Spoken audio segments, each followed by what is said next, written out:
हमें डचिया फेराथन दिखाई जाती है और वो महल बहुत ज़्यादा बड़ा था और वहाँ पे एक बटलर खड़ा था। वो कहता है लॉबी भी बिल्कुल ड्यूक के टेस्ट के हिसाब से है और ये जगह और इंटीरियर ये बिल्कुल वैसा है जहाँ पे ड्यूक रिलैक्स कर सकते हैं। और तब वो कहता है हालांकि यहाँ का एटमॉस्फेयर इतना स्केरी है, ड्यूक के लिए बिल्कुल सूटेबल है, लेकिन तभी पीछे से एक और सर्वेंट कहता है लेकिन ये कुछ ज़्यादा डार्क नहीं हो गया? अगर वो इंसान वो भी डर गया तो? वो कहता है वो इंसान, अच्छा तुम्हारा मतलब है यंगेस्ट लेडी है ना? तो वो कहता है जी जी, मैंने सुना है कि यंग ड्यूक उनको अपने साथ वापस लेके आ रहे हैं और वो तो यंग लेडी को बहुत ज्यादा पसंद करते हैं। और मीट्स कहती हैं जी मुझे लगता है बच्चों के लिए ये जगह ठीक नहीं होगी। वो कहता है तुम्हें सच में लगता है कि मैं ऐसी नॉनसेंस पे यकीन कर लूंगा? ड्यूक फेरथन को ऐसी चीजें पसंद है। तो वो कहता है मुझे माफ कर दें। तो बटलर कहता है तुम लोग चाहे जो मर्जी कहो, लेकिन ड्यूक की वेलकमिंग सेरेमनी में कोई भी गड़बड़ी होनी चाहिए। और तब हमें बग्गी दिखा जाती है जहाँ पे हमारे लुलू और ड्यूक वापस आ रहे थे और लुलू तो बिल्कुल भालू बनी हुई थी। वो सोचती है आना ने कहा था मैं इसको पहन लूँ तो ठीक रहेगा क्योंकि नॉर्थ में बहुत ज्यादा ठंड है, लेकिन उसने कहा था इसके ऊपर से एक ब्लैंकेट भी ले लो और मैं तो भाग आई थी, फादर मेरे लिए रुको। और वो सोचती है यहाँ तो कितनी ज्यादा गर्मी है, कितनी गर्मी लग रही है मुझे। तो ड्यूक कहता है आखिर तुम कॉटन बाल आउटफिट में क्यों हो? तो वो कहती है मुझे बताया गया था कि वहाँ बहुत ज्यादा ठंड है। वो कहता है ठंड, लेकिन अभी तो गर्मी है और वो लोग तो अभी भी कैपिटल में थे जहाँ गर्मी थी। वो कहती है ऑफ कोर्स गर्मी है, वैसे भी मैं टेडी बियर की तरह दिख रही हूँ। तो ड्यूक कहता है लेकिन तुम्हें कहा किसने था ये पहने को? वो कहती है फिर भी। और वो सोचती है इसको तो पता ही नहीं नॉर्थ में इतनी ठंड होती है और मेरे लिए झेलना बहुत ज्यादा मुश्किल होगा। तो वो कहती है मेरी मेड्स मेरे लिए बहुत ज्यादा फिक्रमंद थी कि अगर मुझे ठंड लग गई तो। और वो तो भालू बनी बहुत ज्यादा क्यूट लग रही थी। और वो कहती है एक्चुअली मैं तो बहुत ज्यादा खुश थी क्योंकि मुझे उन बच्चों से बहुत ज्यादा जलन होती थी जो अपनी माओ से कंप्लेन करते थे कि वो उनको गर्म कपड़े क्यों पहनाती हैं। तो ड्यूक कहता है मैं तो समझ नहीं पाता, लेकिन पता नहीं तुम्हें ऐसा क्यों लग रहा है। और वो कहता है शायद ये कुछ अजीब है। वो सोचती है अजीब है ना, वैसे भी आपने ऐसे कपड़े जो नहीं पहने हुए, लेकिन वो मुंह फुला लेती है। वो कहती है नहीं, अगर मैं बीमार हो गई तो बड़ा अनोइंग होगा। तो ड्यूक उसकी तरफ हाथ बढ़ाता है और उसके चीक को खींच देता है। वो कहती है हैं ये क्या किया? तो वो मुस्कुरा कहता है Lulu thank you so much मेरे साथ यहाँ आने के लिए। तो वो कहती है क्या? और तब अपने गाल को थपथपाती है। वो कहती है ठीक है। और उसके बाद उनकी बग्गी महल में पहुंच चुकी थी। तो सब नौकर और मेड्स और बटलर देखते हैं। वो कहते हैं क्या ये जो बेयर बग्गी से निकल रहा है वो यंगेस्ट लेडी है? और वो तो सच में एक छोटा सा बेयर लग रही थी। वो सोचते हैं वो वेनमस वाइफ कहाँ गई? हमने तो सोचा था वो बिल्कुल अपने डैड की तरह होंगी, गुस्से वाली, लेकिन वो तो बिल्कुल भी ऐसी नहीं है। और हमारी हीरोइन उसको तो छींक आती है। तो ड्यूक कहता है क्या तुम्हें ठंड लग गई? तो बटलर सोचता है ओ नो, ये जगह तो जरा ठंड है, हमेशा ठंड रहती है यहाँ पर, यंग लेडी को तो ठंड लग जाएगी। तो सब लोग वहां से भागने लगते हैं। वो कहते हैं इमरजेंसी इमरजेंसी, यंग लेडी को ठंड लग जाएगी, प्लीज कुछ लेकर आओ। तो हमारी हीरोइन सोचती है ये सारे पागल तो नहीं हो गए? तो बटलर और मेड्स अपना सर पकड़ लेते हैं। वो कहते हैं ये तो सीरियस सुसाइड है ना, हमें तो इसे बाहर रखो, वो जगह तो बच्चों के लिए बहुत ज्यादा डरावनी है। और तब ड्यूक हमारी लुटिशा को अपने बाजू में उठा लेता है। तो सब लोग कहते हैं क्या ड्यूक ने एक बच्चे को उठाया अपने बाजू में? तो तब वो उसके सर से वो भालू वाली कैप उतारता है। तो हमारी कहती है किडनैपर, तुम मुझे किडनैप करने वाले हो? तो ड्यूक कहता है बस करो, सीधी होकर रहो। वो कहती है ठीक है, और फिर सीधी हो गई थी।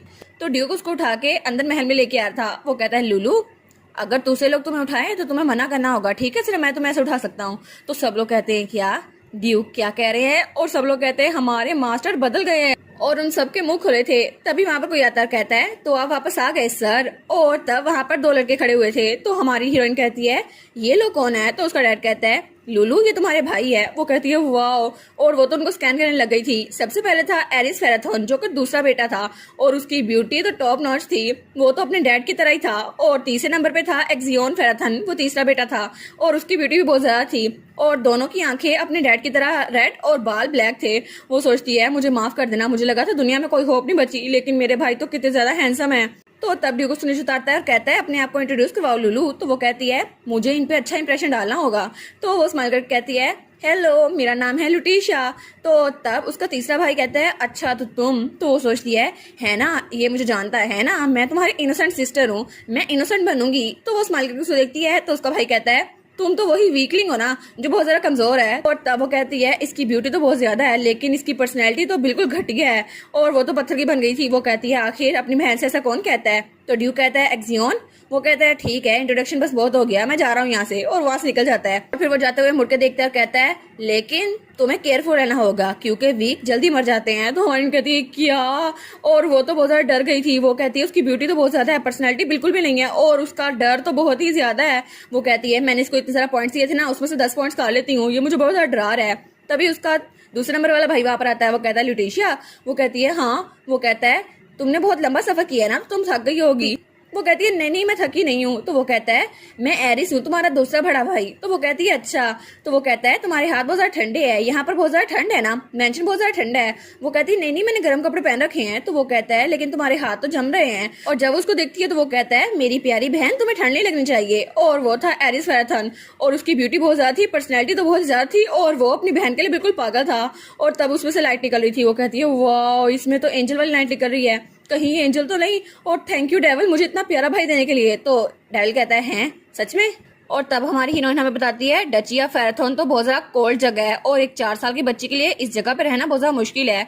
लेकिन तभी उसके हाथ में बनाना शेक पकड़ा हुआ था। वो कहती है ये जगह तो बहुत ज्यादा अच्छी लग रही है, और वो तो हॉट बाथ लेकर निकली थी। वो कहती है ये जगह कितनी जरा परफेक्ट है ना, और हॉट बाथ तो बहुत ज्यादा अच्छी लगती है। और वो कहती है आना ने मुझे नहलाया, बड़ा मजा आया। तो तब आना कहती है माय लेडी पहले आप कपड़े पहन ले वरना आपको ठंड लग जाएगी। वो कहती है हाँ हाँ, और उसके बाद उसने क्लीन अप कर लिया था और ड्रेस भी ले पहन ली थी, और वो उस प्यारी सी ड्रेस में बड़ी प्यारी लग रही थी।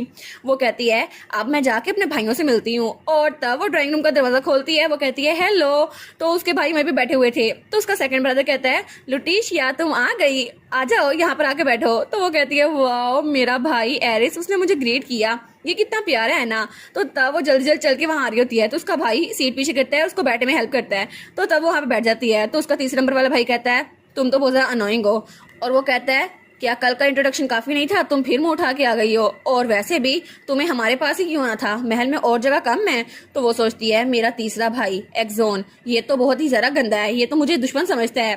तो तब उसका दूसरा भाई कहता है मैं तो बहुत ज्यादा सरप्राइज है जब मैंने तुम्हें देखा, मैंने कभी एक्सपेक्ट नहीं किया था कि मेरी छोटी बहन इतनी ज्यादा प्यारी होगी।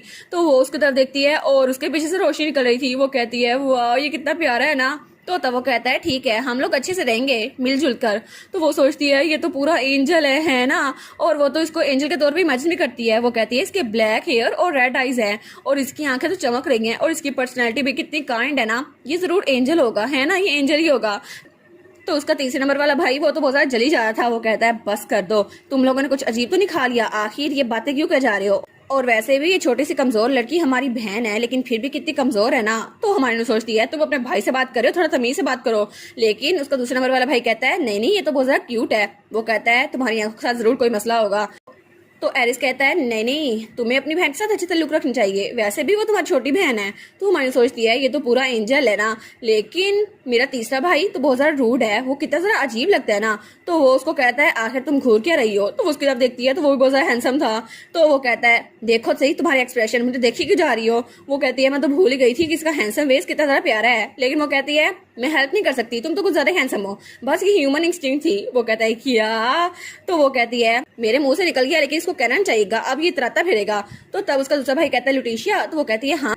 तो एरिस उसका दूसरा भाई कहता है क्या तुम्हें एक्सियोन ज्यादा हैंडसम लगता है। मैं नहीं, तो वो तुम्हारी टाइप है। तो वो कहती है क्या नहीं नहीं मेरे एंजल को सैड भी आना चाहिए। वो कहती है नहीं नहीं नहीं बिल्कुल भी नहीं, आप ज्यादा हैंडसम है भाई, मैं तो आपके साथ खेलूंगी। वो कहता है अच्छा। वो कहता है लेकिन तुम तो एक्सोन को ज्यादा पसंद करती हो। वो कहती है नहीं नहीं मैं आपको ज्यादा पसंद करती हूँ। तो एक्सोन वो तो बेचारा वैसे बैठा हुआ था, वो तो बिल्कुल लोजर लग रहा था।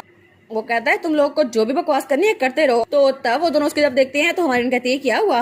तो तब वो अपना ब्लैक मैजिक यूज करता है। वो कहता है तुम दोनों ही अंधे हो। तो हमारी कहती है क्या। तो तभी वहां पर नोटिफिकेशन आती है डियर रीडर किसी ने आपके साथ मजाक उड़ाने की कोशिश की है, तो ये आप बर्दाश्त नहीं करेंगी। और उसका भाई वहीं पर खड़ा था।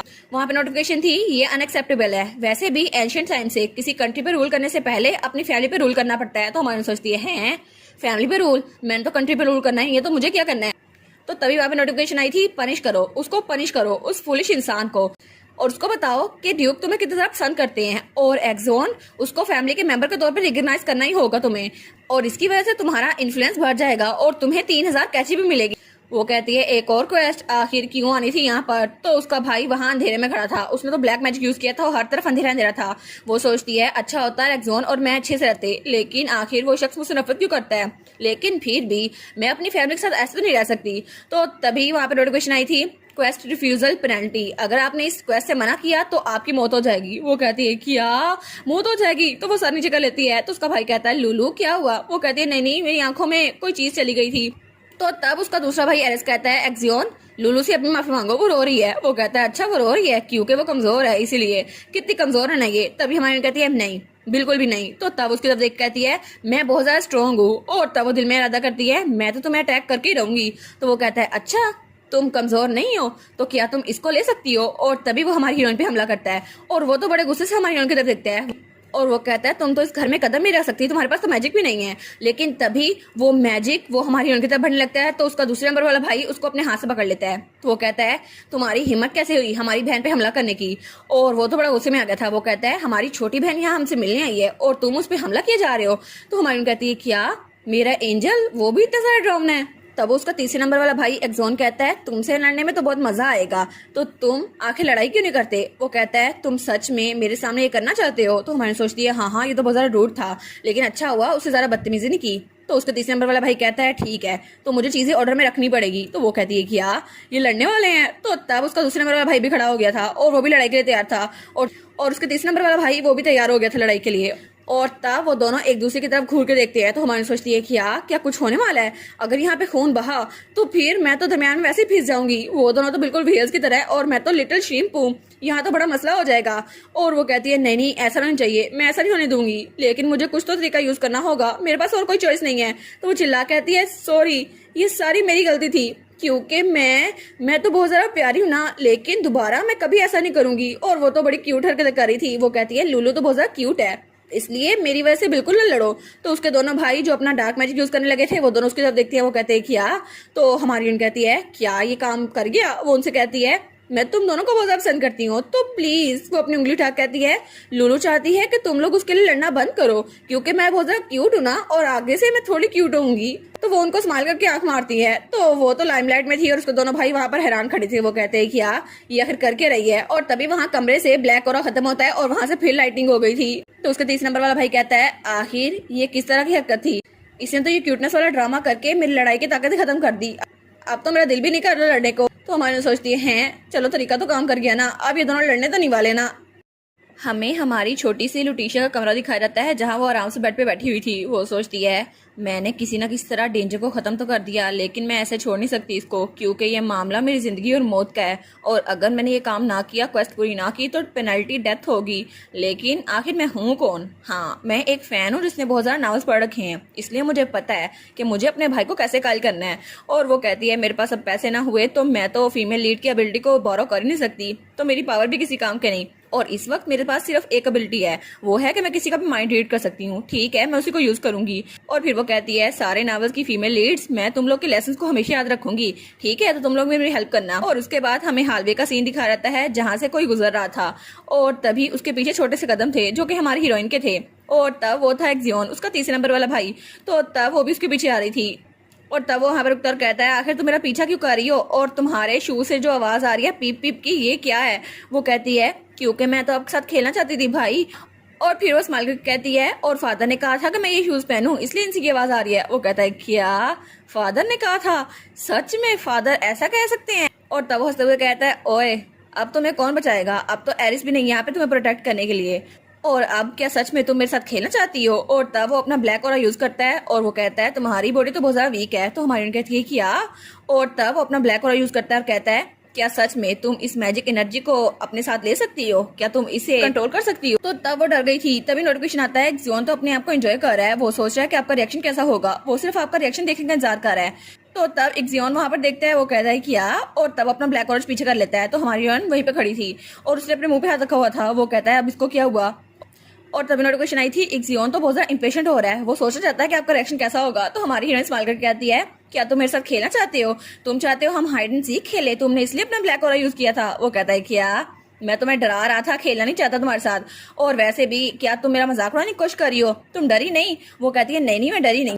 और उसके पास आके कहती है तुम तो मेरे साथ हाइड एंड सीक खेलना चाहते हो ना, चलो हम लोग खेलते हैं, मैं यहाँ से भागती हूँ तुम मुझे पकड़ना, ठीक है। वो कहता है क्या करूँ। वो कहता है रुक तो जाओ, तुम भाग क्यों रही हो। और वो वहां जा रही थी और उसके बीप बीप की आवाज तो सबको सुनाई दे रही थी। और वो कहती है ठीक है मुझे बस प्लान को फॉलो करना होगा, वो मुझे पकड़ लेगा ऑफ कोर्स, और वैसे भी अपने भाई के साथ अच्छा ताल्लुक रखने के लिए मुझे पहले उसके साथ खेलना पड़ेगा, है ना। और एक्जियोन वहीं पर खड़ा था। वो कहता है भागना बंद करो, तुम गिर गई तो डैड मुझे छोड़ेंगे नहीं। लेकिन वो सोचती है चाहे कुछ भी हो जाए, मैं नीचे गिर भी गई वो मुझे बचा लेगा। और तभी वो सीढ़ी से नीचे छलांग मारती है और वो धड़ाम से नीचे गिर रही थी। वो कहती है ऑफ कोर्स मैं मरूंगी नहीं, है ना, क्योंकि जियोन मुझे बचा लेगा, चाहे जैसा मर्जी हो, लेकिन मेरा भाई मेरी हेल्प जरूर करेगा। नॉवेल्स में तो ऐसा ही होता है ना। लेकिन वो आगे नहीं आता। वो कहती है क्या ये सच में मेरी हेल्प नहीं करने वाला? लेकिन तभी किसी ने उसको पकड़ लिया था। वो कहती है क्या किसने मुझे पकड़ लिया? और वो एक जियोन ही था, उसने उसको बचा लिया था नीचे गिरने से। वो कहती है चलो अच्छा हुआ, कम से कम तुमने मुझे बचा तो लिया, वरना भी मैं मर जाती। वो सोचती है चलो मुझे पहले से पता था, ये तो अच्छा बच्चा है ना आफ्टर ऑल। तो उसको नीचे उतारता है। वो कहती है क्या सच में ये मुझे बेवकूफ बनाने की कोशिश करा था? लेकिन वो तो बड़ा सारा गुस्से में आया हुआ था। तभी नोटिफिकेशन आती है, वो क्वेश्चन कर रहा है कि आपने ऐसा क्यों किया। और जियोन तो बहुत ज्यादा परेशान है आपसे। तो हमारी जियोन सोचती है हाँ, उसका एक्सप्रेशन देख के तो मुझे खुद पता चल रहा है। तो तभी वो कहती है जियोन, वो कहता है हाँ। तो वो कहती है क्या मैं तुम्हें अनॉय कर रही हूँ? वो कहता है हाँ बिल्कुल। तो वो कहती है लेकिन मैं तुम्हारे साथ खेलना चाहती हूँ ना, मैं तुम्हें अनॉय क्यों कर रही हूँ? और बड़े प्यार से उसकी तो देखती है। तो वो कहता है क्या?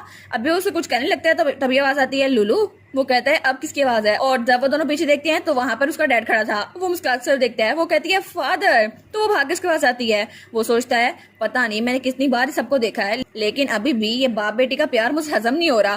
तो तब उसका डैड उसको उठा लेता है। तो लुटीशा कहती है कि आप कहाँ पे जा रहे हैं? वो कहता है नहीं अभी नहीं जा रहा। वो कहती है कि आप हमारे साथ खाना नहीं खाएंगे? तो तब उसके गाल पे टैप करता है। वो कहता है ठीक है मैं टाइम निकालता हूँ तुम्हारे साथ यम यम खाने के लिए। वो कहती है अच्छा ठीक है सच में? जियोन कहता है क्या यम यम? ये आखिर क्या बकवास हुई? मुझे लगता है मेरे कान बज रहे हैं। डैड आखिर इस कॉटन बाल को ऐसी बातें क्यों कर रहे हैं? तो तब उसका डैड कहता है अरे हाँ लुलू तुम तो एक्जियोन के साथ ही ना। वो कहती है जी। तो एक्जियोन कहता है क्या क्या ये उसको बताने वाली है? मैंने उसे बुली किया था। तो उसका डैड कहता है एक्जियोन तुम्हें तंग तो नहीं करा था? तो एक्जियोन तो बहुत ज्यादा डर गया था। वो सोचता है अगर उसने डैड को बता दिया फिर तो डैड मुझे छोड़ेंगे नहीं, और वैसे भी मैंने अपनी मैजिक से उसको कितनी बार डराने की कोशिश की है, वो जरूर डैड को बता देगी। तो तब वो कहता है सर एक्चुअली, लेकिन तभी हमारी हीरोइन उसकी बात काटते हुए कहती है नहीं। वो कहता है क्या ये बताने नहीं वाली? तो तब अपने डैड की तरफ देख कहती है नहीं मैं तो भाई के साथ खेलने के लिए गई थी और वो मेरे साथ खेल रहा था, उसने मुझे बिल्कुल नहीं किया। और स्माइल करके कहती है हमें तो बड़ा मजा आया। तो तब जियोन वहीं पर खड़ा था। वो सोचता है क्या मजा आया? मेरे साथ खेल रही थी लेकिन कैसे? मैं तो उसको बुली कर रहा था ना। तो उसका डैड बिल्कुल खामोश हो गया था। तो वो कहता है अच्छा और ज्यादा? वो कहती है क्या और ज्यादा क्या? तो उसका डैड कहता है क्या उसके साथ खेलने से तुम्हें ज्यादा मजा आता है? मुझसे भी ज्यादा। और वो थोड़ा सैड हो गया था। तो दोनों बहन भाई उसकी तरफ कुछ इस तरह देखते हैं। वो कहते हैं लो जी इसका फिर से ड्रामा शुरू हो गया। तो हमारी हीरोइन अपने डैड के पास खड़ी थी और जियोन बिल्कुल दूर अंधेरे में, और उसके पास इंजन होता है और हमें हमारी हीरोइन बाहर गार्डन में दिखा जाती है जहाँ पे वो एक सिंक पे बैठी हुई थी। वो सोचती है मैं पूरा दिन एक्जियोन को ढूंढती रही लेकिन वो मुझे मिला ही नहीं, पता नहीं आज वो कहाँ चला गया। और वो सोचती है मैं तो पूरे महल में उसको ढूंढती रही, उसके कमरे में भी गई और मैंने तो उसे वेस्ट में भी ढूंढा लेकिन वो कहीं नहीं मिला, पता नहीं ड्यूकडम में इतना बड़ा क्यों है। और वो कहती है इसके अलावा मेरे पास तो माइंड रीडिंग एबिलिटी है, लेकिन फिर भी वो एबिलिटी थोड़ी देर के लिए यूज होनी थी और अगर मैंने ये सब कुछ ना किया तो मैं मर जाऊंगी। और वो चिल्लाते हुए कहती है आखिर वो इतना परेशान क्यों कर रहा है? वैसे भी मैं उससे भरी हूँ। लेकिन तभी वहां पे कोई आता है और कहता है माफ करना मैंने तुम्हारी बातें सुन ली इसलिए मुझे हंसी आ रही है। वो कहती है क्या अब कौन आ गया? और वहां पे उसका दूसरे नंबर वाला भाई था एरिस। वो स्माइल कर रहा था और उसके पहले नंबर वाला भाई अभी तक दिखाया नहीं गया। वो काफी ज्यादा चैप्टर्स के बाद दिखाई देने वाला है क्योंकि वो एक मिशन पे गया हुआ है। जब वो वापस आएगा हमें तब वो दिखाया जाएगा। तो उसका दूसरा नंबर वाला भाई कहता है मैं सोच ही रहा था तुम्हें क्यों लगता है कि तुम मुझसे बड़ी हो, हालांकि तुम तो छोटी हो सबसे। वो कहती है जिंदगी बहुत ज्यादा मुश्किल है एरिस। वो कहता है अच्छा तुम्हारे लिए तो बड़ी मुश्किल लग रही है। तो वो कहता है लेकिन अब मैं तुम्हें देख रहा हूँ तुम आगे बढ़ते हुए बड़ी क्यूट लगती हो मेरी छोटी बहन, लेकिन मुझे बहुत ज्यादा बुरा लगता है कि तुम्हें इतनी फिक्र हो रही है। और तब वो कहता है क्या तुम मुझसे बात नहीं कर सकती? तो वो कहती है हाँ मैं तुमसे बात करूंगी, लेकिन मुझे एक जियोन से भी मिलना है, वो भी मेरा भाई है और वैसे भी मुझे उसके साथ दोस्ती करनी है। और वो सोचती है अगर ना की तो मैं मर जाऊंगी। लेकिन वो कहती है पता नहीं वो मुझे तंग क्यों करता रहता है, हर वक्त मुझे सताता रहता है। तो उसका भाई कहता है क्या तुम्हें एक्जियोन इतना ज्यादा पसंद है? मैं तो बहुत ज्यादा जेलस हो गया हूँ। वो कहती है कि यार नहीं आखिर आप क्या बात कर रहे हैं, मैं आपको जरा पसंद करती हूँ। वो कहता है सच में? वो कहती है ऑफ कोर्स एक्जियोन को तो आपके साथ कंपेयर ही नहीं किया जा सकता। और तभी पिलर के पीछे कोई खड़ा हुआ था। वो कहती है आप तो मेरी हीलिंग है, मेरी ब्लेसिंग है और आप तो मेरे एंजल हैं। तो तब वो उसके गाल पे किस कर लेता है। तो हमारी कहती है क्या? तो वो कहता है ये मेरे लिए ऑनर की बात है कि तुम्हें मैं इतना अच्छा लगता हूँ। तो वो कहती है हैं? और तब वो तो ब्लश करने लग जाती है। वो कहती है भाई ये क्या किया आपने? तो तब एरिस उसके गाल पे हाथ रखता है। तो वो कहती है ओसम, भाई तो कितने सारा अच्छे है ना। हालांकि मेरे तीसरे नंबर वाला भाई बिल्कुल डफर है, लेकिन ये भाई तो बिल्कुल एंजल की तरह है, इसको तो 10 पॉइंट और दूंगी मैं। लेकिन वो सोचती है इसको तो मैं 100 पॉइंट दूंगी, मैं तो फैन गर्ल हूँ, ये तो बिल्कुल एंजल है। लेकिन तभी उसे वहां से कोई आवाज आती है। वो कहती है क्या? अब ये आवाज कौन सी थी? और वहां पे एक पिलर टूटा हुआ था। वो कहती है क्या एक पिलर टूट गया आउट ऑफ नोवेयर, ये कैसे? और वो सोच ही रही थी कैसे हुआ। तो उसका भाई कहता है लुलू हमें वापस आना चाहिए। वो कहती है हाँ ठीक है, लेकिन वो लोग वहां जा रहे थे थे तो उसका भाई पीछे मुड़कर देखता है और तब वो पिलर वो टूटा हुआ था जहाँ पे उसका तीसरे नंबर वाला भाई एक्सियोन खड़ा था। तो वो सोचता है, लगता है उसको भी जलसी हो रही है कि मैं अपनी बहन के साथ ज्यादा क्लोज हूँ और वो नहीं है। हमें हमारी हीरोइन अपने कमरे में दिखा जाती है और वो वहाँ बैठ के आराम से केक खा रही थी। तो उसकी मेड भी वहाँ पर थी। वो कहती है, माई लेडी क्या हुआ आपको, आप तो सैड लग रही हैं। वो कहती है, मैं पूरा दिन हो गया एक्सियोन से नहीं मिली। वो कहती है, अच्छा, लेकिन वो तो क्राउडेड जगह पे जाता ही नहीं है। तो वो कहती है, क्या, लेकिन इतनी देर हो गई मुझे मिला क्यों नहीं। तो उसकी दूसरी मेट कहती है, शायद वो आपको अवॉइड कर रहा हो। तो वो कहती है, हैं, वो मुझे अवॉइड कर रहा है तो इसका मतलब है वो अपनी बेस्ट कर रहा है कि मुझसे ना मिले। लेकिन वो सोचती है, क्या मेरे एक्शन बैकफायर हो गए, मैं तो उसके साथ दोस्ती करना चाहती थी ताकि मैं मरूं नहीं, लेकिन मुझे लगता है मेरी पेनल्टी होके रहेगी और वो मेरा इंतजार नहीं करेगी। तब वो वहाँ केक भी रख देती है। वो कहती है, फाइन, ऐसा है तो फिर ऐसा ही सही, अगर मैं एक्सियोन की जगह होती तो शायद मैं भी ऐसा ही करती। और वो सोचती है, उसने पहले कहा था तुम्हारे पास मैजिक एनर्जी नहीं है, तो शायद वो मुझसे इसलिए नफरत करता है क्योंकि मेरे पास मैजिक है ही नहीं। तो तब अपनी मेट्स को बुलाती है तो उसकी मेट्स कहती है, जी। वो कहती है, आखिर ये मैजिक एनर्जी होती किस तरह की है। तो उसकी मेट कहती है, माई लेडी। वो कहती है, जी जी, सबके पास है फैमिली में ये एनर्जी, लेकिन मेरे पास नहीं है, पता नहीं होती कैसे है, लेकिन मेरे पास क्यों नहीं है। तो तब उसकी मेट कहती है, जहां तक मुझे पता है ये एनर्जी ये तो जनरेशन से पास होती आ रही है ना, और अभी तक आपके तीनों भाइयों के पास ये एनर्जी है, और ये आर्च मेजिस के माना और नाइट्स के ऑरा से बिल्कुल डिफरेंट है। ये एनर्जी ये तो स्पेशल है, बहुत ज्यादा स्पेशल। तो वो सोचती है, स्पेशल, लेकिन ये पावर तो वो है ना जिससे लोग बहुत ज्यादा नफरत करते हैं, है ना, और ये तो ब्लैक हो रहा है ना। और वो सोचती है, अरे हाँ, मैंने फैंटेसी नॉवेल्स में ऐसे ही पढ़ा था, ये पावर तो डेविल की है ना। तो उसकी मेट्स कहती है, नहीं नहीं, डेविल की पावर नहीं है, ये सिर्फ एक रूमर है, लेकिन आपको इस पर भी यकीन नहीं करना चाहिए। तो एक मेट कहती है, लेकिन नैन्सी ने कहा था कि जब उन्होंने पहली बार ये पावर देखी तो वो चल ही नहीं सकी, इतनी सारा खतरनाक थी ये पावर। तो हमारी कहती है, अच्छा, लेकिन क्या मैं इसको यूज नहीं कर सकती। वो दोनों कहती हैं, क्या। तो हमारी कहती है, मैंने इसको कई बार देखा तो हुआ है, लेकिन मुझे लगता है कि ये ब्लैक ओरा बहुत ज्यादा खूबसूरत है, और वो ब्लैक मैजिक एनर्जी वो तो बहुत ज्यादा डार्क है और बहुत ज्यादा ओवरवेलमिंग। जब मेरे भाई ने मुझ पर अटैक किया था तो मुझे बहुत ज्यादा डर लग रहा था, लेकिन ये नेचुरल फीलिंग थी, है ना, और इसके अलावा मैं भूल ही नहीं सकती। और उस वक्त तो मैं इतनी ज्यादा मेस्मराइज हो गई थी कि मैं सांस लेना ही भूल गई, और वहां पे सिर्फ अंधेरा ही अंधेरा था और कुछ भी नजर नहीं आ रहा था, लेकिन वो डार्कनेस बहुत ज्यादा खूबसूरत थी। तो तब उसकी मेट्स को देखती है तो वो कहती है, वो तो बिल्कुल नाइट की तरह वार्म थी, जैसे नाइट वार्म होती है ना, और अपनी आंखें बंद करो तो बाकी सब कुछ तुम्हें कुछ नजर नहीं आता, वो बहुत ज्यादा खूबसूरत थी इसलिए। तो उसकी मेट्स कहती है, माई लेडी। और तभी खिड़की के बाहर कोई खड़ा हुआ था। वो कहता है, वाह नाइट, है ना, क्या सच में ऐसा ही है, तुम्हें भी ऐसा ही लगता है। और तब दरख्त में तीसरे नंबर वाला भाई बैठा हुआ था, एक्सियोन, और दूसरे नंबर वाला भाई खिड़की के बाहर खड़ा था। तो वो उसकी तरफ देखता है तो एक्सियोन बिल्कुल खामोश था, वो कुछ नहीं बोलता। वो कहता है, हालांकि तुमने पिलर भी तोड़ दिया, लेकिन फिर भी तुम उसकी पर्सनैलिटी से नजरें नहीं चुरा सकते, हैं ना, वो क्यूट है ना हमारी बहन, और तुम भी उसके साथ खेलना चाहते हो, और उसने कहा था कि तुम उसे बुली ना करो और तुम उसके साथ खेलो, ये बड़ा मजा आएगा। लेकिन तब वो दरख्त से नीचे उतरता है और वो सोचता है, शायद वो मुझे सिर्फ तंग करने की ये सब कुछ कर रही है, और उसने कहा कि मेरी पावर वो बिल्कुल नाइट की तरह वार्म है, लेकिन शायद वो सिर्फ मेरा मजाक उड़ाने की कोशिश कर रही है। और तब वो हंसने लगता है। तो उसका भाई उसको बुलाता है तो वो कहता है, मुझे तुम्हारी बात पे बिल्कुल यकीन नहीं है, तुम और तुम्हारी बहन दोनों झूठे हो, उसको ऐसा कैसे लग सकता है कि मेरी पावर ये बिल्कुल नाइट की तरह वार्म होगी। और उसके बाद सीन चेंज होता है और हमें अगले दिन का सीन दिखाया जाता है, और तब वहां पर एडवाइजर खड़े हुए थे। वो कहते हैं, सच में ये तो वही स्टेट है ना, यही माना स्टोन की केव जो हमारी यंग लेडी ने मार्को से चुराई थी। नहीं नहीं, मेरा मतलब है उनसे ली थी। तो बाकी कहते हैं, जी जी बिल्कुल, ये हमारी यंग लेडी ने किया है। और वहां पे वो रेड बालों वाला आदमी भी खड़ा था जो कहता है, जी बिल्कुल, मैं उस वक्त वहीं पर था जब वो मार्केट की स्टेट पे गई थी, मैंने खुद इसको देखा था, और वो तो बड़ा खुश लग रहा था कि उसने लुलू के एक्शन को देखा था। तो तब हमारी हीरोइन भी अपने डैड के पास बैठी हुई थी और सब लोग हमारी हीरोइन की तारीफें किए जा रहे थे कि उन्होंने माना स्टोन की माइन उनसे ले ली, लेकिन हमारी सोचती है, मेरी वेल्थ कभी खत्म नहीं होगी, ये वाला क्वेस्ट मुझे मिला था, इसका मतलब है कि मैं माना स्टोन को मैनेज कर सकती हूँ। तो वो कहती है, फादर, क्या मैं इस माना स्टोन को खुद मैनेज कर सकती हूँ। तो उसके एडवाइजर कहती है, क्या, लेकिन लेडी आप तो बहुत ज्यादा छोटी हैं, आप इसको मैनेज नहीं कर सकती, और फाइनेंस के बारे में तो आप कुछ नहीं पता, अगर इससे पैसे जाया हो गए तो ड्यूक कहता है, मुझे फर्क नहीं पड़ता। और तब हमारी हीरोइन उसकी तरफ देखती है तो वो चमक रहा था। वो कहता है, मुझे फर्क नहीं पड़ता, मेरे पास काफी ज्यादा पैसे हैं, अगर मेरी बेटी इसको जाया करना चाहती है तो जाया करे, मुझे कोई प्रॉब्लम नहीं है। तो ड्यूक के एडवाइजर कहते हैं, लेकिन अभी तो वो बहुत ज्यादा छोटी है ना, उनके लिए प्रॉपर्टी को मैनेज करना बहुत ज्यादा मुश्किल होगा, प्लीज इसको एक बार फिर से सोचें। तो हमारी सोचती है, हाँ मेरे फादर ने इंसिस्ट किया है ना, तो अब वो इसको रिकंसिडर करेंगे, लेकिन अगर मैं फेल हो गई तो मुझे पेनल्टी मिलेगी। तो तब उसका डैड कहता है, तुम लोग बहुत ज्यादा बातें करते हो, आखिर मेरी बेटी वो अपने खेलने के लिए ये माइंड क्यों नहीं ले सकती। तो हमारी कहती है, मैंने ये तो नहीं कहा ये खेलने के लिए ले रही हूँ, मैं तो बिजनेस करना चाहती हूँ। तो ड्यूक कहता है, बस तुम लोग बकवास बंद करो, मेरी बेटी इस माइन को लेगी। तो तभी वहां पर रेड बालों वाला आदमी वो बड़ी क्रीपी सी स्माइल देता है और उसके बाद सीन होता है और हमें वही लाल बालों वाला नाइट दिखा रहता है जो कुछ लेके जा रहा था और वो गुनगुना रहा था। लेकिन तभी वो कुछ देखता है, वो कहता है क्या ये आवाज कैसी थी, और वहां पे कोई चीज गिरती है। वो कहता है हैं ये कौन सी आवाज थी, और तभी वहां पर एक और आदमी आता है। वो कहता है मुझे लगता है शायद सर एक्सियन प्रैक्टिस कर रहे हैं। वो कहता है बटलर एलन, तो इसका मतलब है कि आप देख रहे थे उनको। वो कहता है हाँ मास्टर जब से वापस आए उनको थोड़ा गुस्सा है इसलिए वो प्रैक्टिस कर रहे हैं अपने ब्लैक एरा पे। तो वो कहता है अच्छा शायद ऐसा ही हो। लेकिन तब बटलर कहता है आखिर इस बॉक्स के अंदर क्या है, क्या ये केक है। वो कहता है हाँ तुम क्यूरियस हो है ना। तो बटलर कहता है क्या।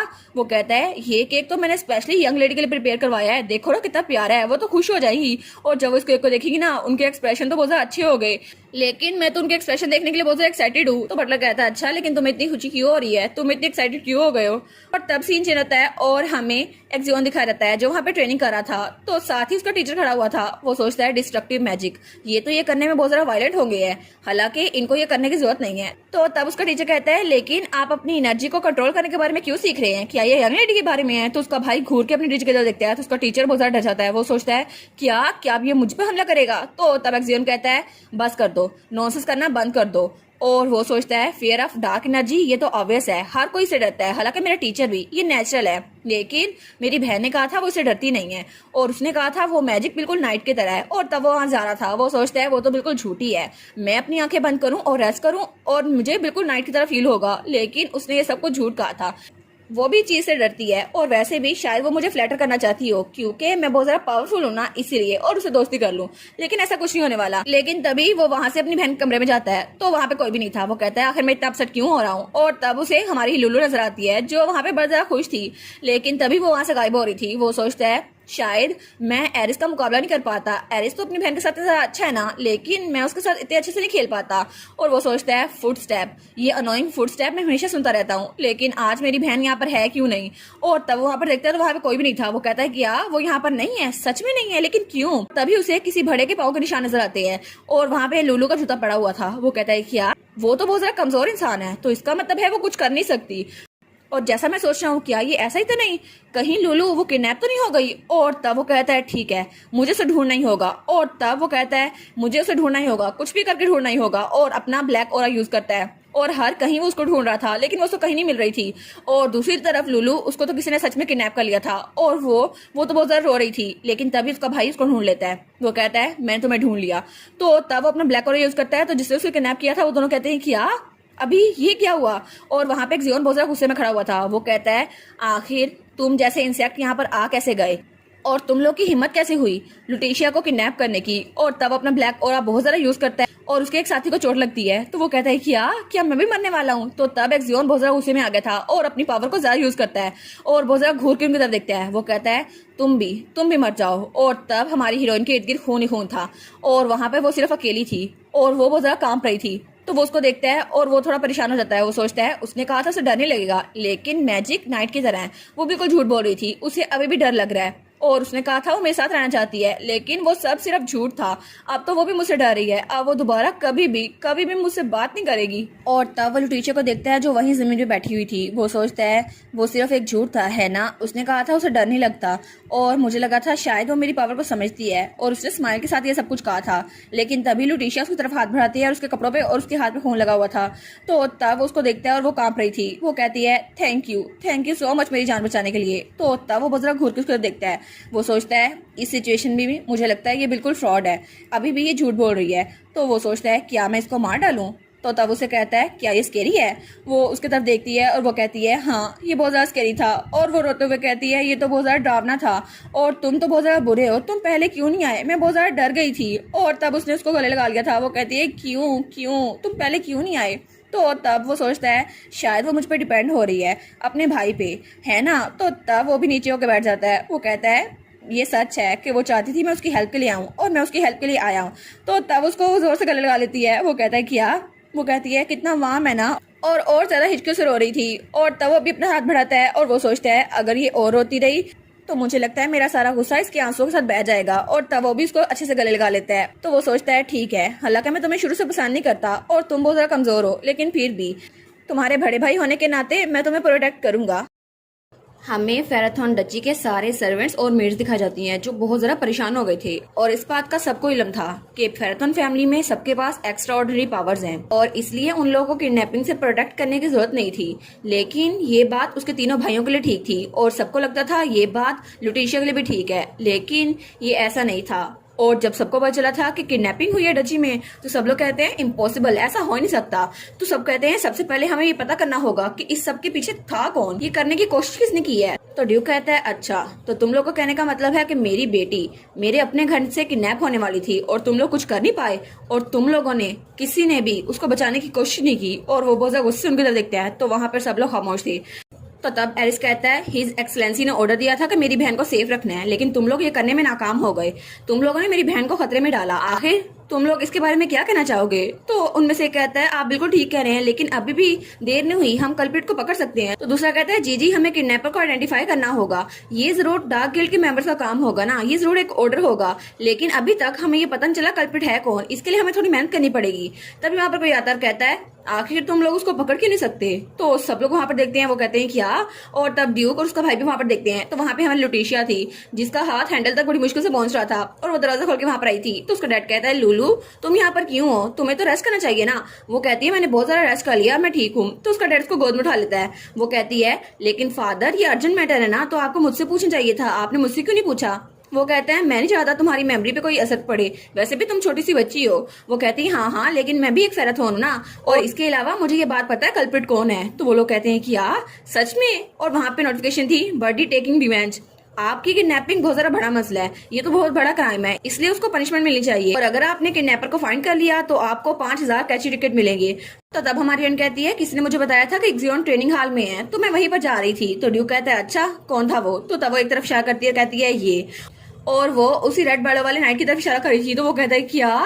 सब लोग कहते हैं वाइकाउंट डेयर, आप तो लेडी को बहुत ज्यादा पसंद करते थे, आखिर क्या आप इसके पीछे थे। और इनके एक्सप्रेशन भी तो लेडी के इर्द गिर्द इतने ज्यादा सस्पिशियस होते थे। तो वो कहता है क्या सस्पिशियस, नहीं माय लेडी, मैं तो आपको बहुत ज्यादा पसंद करता हूँ इसलिए मैं आपके पास था। तो वो कहती है अच्छा ठीक है चलो मुझे तो बस फैक्ट्स को चेक करना है। और वो कहती है क्या ये सच है कि इक्सियोन ट्रेनिंग हॉल में था। और तब इक्सियोन का टीचर कहता है जी मैं उनके साथ था ट्रेनिंग हॉल में, वो आफ्टरनून में वहां पर थे। तो वो कहती है अच्छा लेकिन वाइकाउंट डेयर को कैसे पता चला कि इक्सियोन ट्रेनिंग हॉल में था। तो वो कहता है मैं तो वहाँ रास्ते से गुजरा था तब मुझे पता चला, 3 बजे तक का वक्त था। तो वो कहती है लेकिन इक्सियोन ट्रेनिंग हॉल में कब तक रुका था। तो उसका टीचर कहता है तकरीबन 10 मिनट तक, लेकिन उसके बाद वो गुस्सा उतार के वहां से चले गए थे और फिर वो आपकी तरफ बढ़ रहे थे। तो वाइकाउंट डेयर कहता है मुझे नहीं पता था कि वो सब कुछ हो जाएगा और मुझे तो लगा था वो अभी तक ट्रेनिंग कर रहे होंगे। तो हमारी बहन कहती है इक्सियोन एक फिकल इंसान है, उसकी कोई सेट रूटीन नहीं है, वो वहां से निकल गया था और तुम्हें पता था मैं उसका पीछा करूंगी और सबको पता था वो ट्रेनिंग हॉल में ज्यादातर टिकता नहीं है और मैं तो मेन कैसल में थी, तो अगर मैं वहां पर चली जाती तो मैं इक्सियोन से मिल जाती, लेकिन मैं ईस्टर्न गार्डन में थी क्योंकि तुमने कहा था जो केक तुम लेकर आए थे मैं वहां पर खाऊं, क्या ये सच है। तो सब लोग कहते हैं क्या ये सबके पीछे सच में वाइकाउंट डेयर था, लेकिन मुझे तो शुरू से कुछ गड़बड़ लग रही थी। तो हमारी बहन कहती है हाँ बिल्कुल, मैं ईस्ट गार्डन में थी और मैं ट्रेनिंग फील्ड जा रही थी और इक्सियोन ट्रेनिंग फील्ड से मेन कैसल जा रहा था, इसलिए हम लोग मिल नहीं सके। तो वो लोग कहते हैं कि तो इम्पॉसिबल है आप लोग मिल सकते। तो हमारी बहन कहती है हाँ बिल्कुल, इक्सियोन वो कभी मुझे ढूंढ नहीं पाता, इसलिए ये अच्छा मौका था मुझे किडनैप करने का और ये जगह भी बिल्कुल ठीक थी। तो वो लोग कहते हैं क्या सच में इन्होंने लेडी के साथ ऐसा किया। तो सब लोग कहते हैं तुम किडनैपर। वो कहता है माय लेडी प्लीज मुझ पर ट्रस्ट करें, मैंने ऐसा कुछ नहीं किया। और वो तो बहुत ज्यादा घबरा गया था। वो कहता है मैं आपका लॉयल सबऑर्डिनेट हूँ, मैं ऐसा कुछ नहीं कर सकता। तो हमारी कहती है मुझे पता है। वो कहता है क्या आपको पता है, फिर आप पूछ क्यों रही थी। तो तब वो स्माइल करते हुए कहती है मैं तुमसे इसलिए पूछ रही थी कि तुम मुझे बताओ कौन था वो। तो वो कहता है क्या कौन। वो कहती है हाँ बिल्कुल, तुम मुझे बताओ कि कौन था जिसने मुझे किडनैप करने की कोशिश की है, सिर्फ तुम्हें मुझे बता सकते हो। वो कहता है क्या मैं कैसे बताऊं। वो कहती है हाँ मुझे बताओ, जरा गौर से सोचो डेयर, तुम्हें पता है वो कौन था। वो कहता है मैं बताऊं, लेकिन मुझे कैसे पता होगा। तभी वो सोचता अरे कहीं ये वही तो नहीं। और तब हमें कुछ घंटों पहले का सीन दिखा रहता है जब वो वहाँ केक की तारीफें कर रहा था। वो कहता है ये तो मैं लेडी के लिए लेके जा रहा हूँ, पता नहीं वो कैसे रिएक्ट करेंगी। और उसके सामने जो खड़ा था वो कहता है हाँ लेकिन तुम उनको ये कैसे खिलाने वाली हो, क्या उनके रूम में ले जाओगे या किसी और जगह। वो कहता है मैं भी ये सोच ही रहा था। तो तब उसके सामने जो था वो कहता है ये अच्छा नहीं होगा कि वो ये केक फ्लावर्स के पास खाएं, वैसे भी उन्हें फ्लावर्स बहुत ज्यादा पसंद है। तो वाइकाउंट डेयर सोचता है हाँ फ्लावर्स तो मैं उनको ग्रीन हाउस ले जाऊंगा ना, गार्डन में वो अच्छे से खाएंगी। तो तब उस्मान कहता है हाँ बिल्कुल तुम्हें उनको वहां ले जाना चाहिए। और वो था बटलर एलन। वो कहता है इंडीड, लेडी को वो जगह बहुत ज्यादा पसंद आएगी और वो उस जगह पे बहुत ज्यादा खुश होंगी। और वो क्रीपी से स्माइल देता है। तो सब लोग तब बिल्कुल खामोश हो गए थे। वो सोचते हैं सच में ये सब कुछ बटलर एलन ने किया है। तो ड्यूक चिल्ला कहता है उस बास्टर को यहाँ पर लेके आओ अभी के अभी। तो तब उसका भाई कहता है ये तो बहुत ज्यादा अच्छा था मेरी प्यारी बहन। तो वो कहती है क्या? तो उसके तरफ देखता है और कहता है तुम तो बहुत ज्यादा स्मार्ट हो, बिल्कुल डैड की तरह। वो कहती है एरिस, लेकिन वो सोचती है अभी तक तो हमने कल्प्रिट को पकड़ा भी नहीं है, ये मेरी तारीफ क्यों की जा रहा है? तो वो कहता है बिल्कुल, क्योंकि वो वही था। तो तब कोई बटलर को लेकर आता है। वो कहता है बटलर एलन को यहाँ पे ले आया और वो कहता है छोड़ दो मुझे, मैं इनोसेंट हूँ, ये सब कुछ मैंने नहीं किया, ये मेरा काम नहीं था। तो तब पीछे से कोई डॉक्यूमेंट लेकर आता है। वो कहता है हमें इसके कमरे से एक किडनैपिंग रिक्वेस्ट मिली है। तो वो कहता है इस फिर मैंने ऐसा नहीं किया, लेकिन तब वो पकड़ा जा चुका था। वो कहता है ये सब कुछ ये मैंने खुद नहीं किया सर, ये ट्रैप है। तो तब ड्यूक बहुत ज्यादा घूर के उसको देखता है और कहता है इसको अभी आइस टावर में लॉक कर दो, मैं इसको खुद इंटेरोगेट करूंगा। तो वो बहुत ज्यादा चिल्लाई जा रहा था, लेकिन सब लोग कहते हैं तो इसका मतलब है बटलर एलन ने ये सब कुछ किया। वो कहते हैं लेडी आप तो बहुत ज्यादा औसम है, और सब के सब उसकी तारीफें कर रहे थे। वो कहते हैं आप तो बहुत ज्यादा डर गई होंगी ना, लेकिन आपने कामली इस डिसीजन को लिया। तो वो भी स्माइल कर रही थी।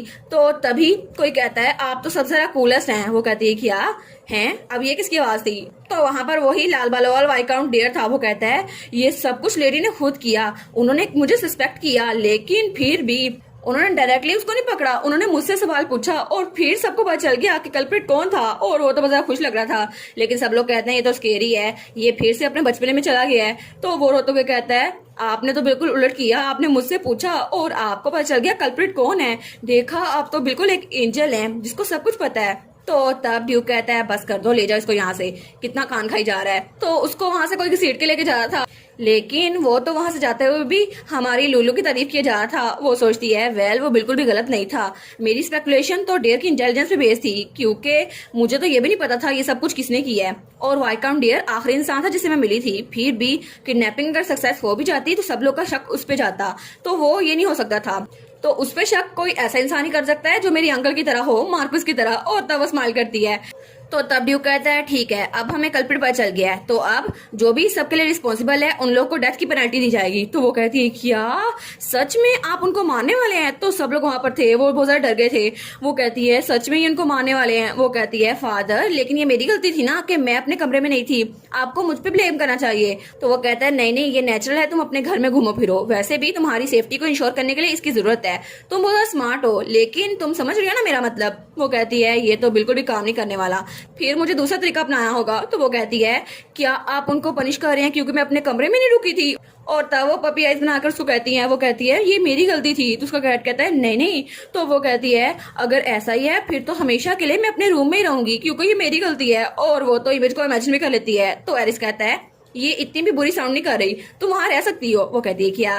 तो तब वो कहता है मेरी प्यारी बहन अगर तुम वहां पर रहोगी तो मैं तुम्हें स्काई, फ्लावर, ट्रेजर सब कुछ तुम्हारे रूम में ला के दूंगा और तुम्हें कोई किडनैप भी नहीं कर पाएगा। वो कहती है क्या? नहीं नहीं मेरे एंजल, तुम ऐसे ना करो, तुम मुझे क्यों फंसा रहे हो? लेकिन वो पैंतरा बदलते हुए कहती है ठीक है तो फिर मैं ऐसा ही करूंगी। और दूसरा इमेज बनाते हुए कहती है और उसके बाद एक्सरसाइज ना करने की वजह से मैं मर जाऊंगी और तुम लोग मुझे दोबारा नहीं देख सकोगे, फिर तो गुड बाय कहना होगा। तो वो दोनों कहते हैं क्या गुड बाय?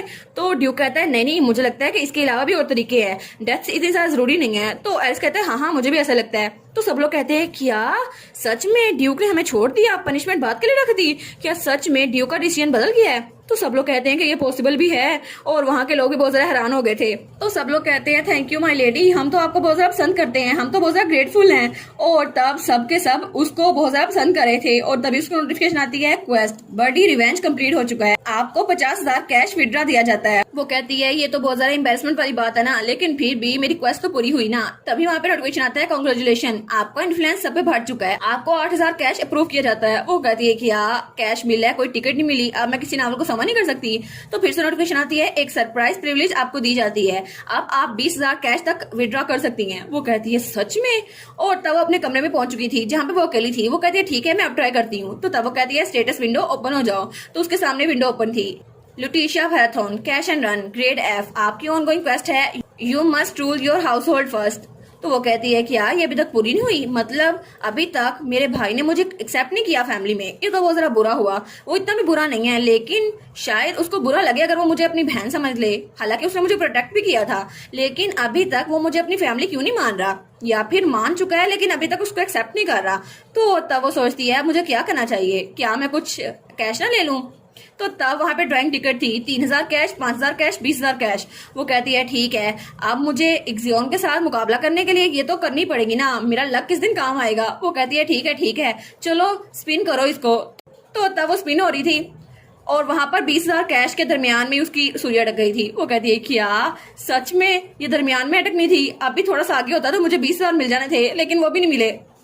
ये सारी की सारी दरमियान में अटकनी जरूरी थी। लेकिन फिर वो कहती है ओहो ठीक है बस ओन्ड आइटम, मैं उनमें से कुछ यूज कर लेती हूँ। और वहां पर पोर्शन ऑफ लक था, उसको क्लिक करती है वो, तो वहां पे पोर्शन ऑफ लक आ गया था और उसकी सारी की सारी हिस्ट्री, जहाँ पे बताया गया था कि ब्रिटेन में बना था और इसके बाद ये इसके पास गया, फिर उसके पास गया और इसको 4 दिनों के अंदर इस्तेमाल किया और ये हो गया। वो कहती है कि यार ये इंग्लैंड से आया था तो सच में इसका मतलब है ये फेक है, लेकिन उसके फैक्ट लिखा था कि आपका लक इंक्रीज हो जाएगा, 1 घंटे के अंदर अंदर आप इसको यूज कर सकती हैं। वो कहती है वाओ 1 घंटे के लिए लक इंक्रीज हो जाएगा, फिर तो मैं इसको यूज करूंगी ना। तो तब उसको समन कर लेती है और वो उसके हाथ में आता है, तब वो उसका ढक्कन खोलती है और उसको खटाखट पी जाती है।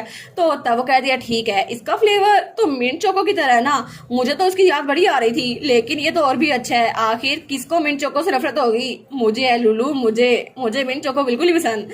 तो तब वो कहती है मिंट चोको पावर दो मुझे। और तब वो कहती है ठीक है स्पिनिंग बोर्ड को फिर से शुरू करते हैं, इस बार तो मैं सारे के सारे लॉटरी टिकट को यूज करूंगी। और तब वहां पर बहुत सारा स्पिनिंग बोर्ड खुलाए थे और सारे के सारे रोटेट हो रहे थे। वो कहती है ठीक है कुछ ना कुछ तो हो ही जाएगा। तभी वहां से कांग्रेचुलेशन का निशान आता है। वो कहती है कि यार सच में अब क्या मैं जीत गई हूँ। और जब वहां पर देखती है तो उसने काफी सारा कैश जीता हुआ था। वो कहती है सच में मुझे 20,000 कैश भी मिल गया, ये पोर्शन ऑफ लक तो सबसे ज्यादा बेस्ट है, इसको तो मैं संभाल के रखूंगी। तो तब वो बुक खोलते हुए कहती है ठीक है अब मुझे मोमेंटम के साथ चलना ही चाहिए, अब मैं कोई और एबिलिटी समन करती हूँ। तो वो कहती है अब मैं समन करूंगी the terminally ill woman who does not want to love. ठीक है मैं इसको समन करूंगी, ये पावर तो मुझे चाहिए थी। और वो सोचती है मुझे नहीं पता एक्सियोन के दिमाग में क्या चल रहा है, लेकिन अब मेरी जो एबिलिटी होगी उसकी वजह से वो मुझे पसंद जरूर करने लग जाएगा और मेरा मिशन वो भी कंप्लीट हो जाएगा। तो तब वो रेड वाला हार्ट चुनती है। तो वो कहती है ठीक है मुझे सबसे पहले इस एबिलिटी के रेपो को चेक करना होगा, और अगर इसकी रेपो ठीक हुई तो एक्सियोन तुम तो मुझे फैमिली एक्सेप्ट करके ही रहोगे। हमें एक्सियोन दिखा रहता है जो बेड पे लेटा हुआ था और वो तो बिल्कुल जैसे बेहोश था, उसको बहुत ज्यादा पसीना आ रहा था। लेकिन तभी उसको कमरे में किसी का एहसास होता है। वो कहता है क्या क्या तुम मुझे यहाँ मारने के लिए आए हो। और वहां पर कोई खड़ा हुआ था। तो वो कहता है नहीं मैं तुम्हें मारने के लिए नहीं आया, और वो था एरिस उसका बड़ा भाई।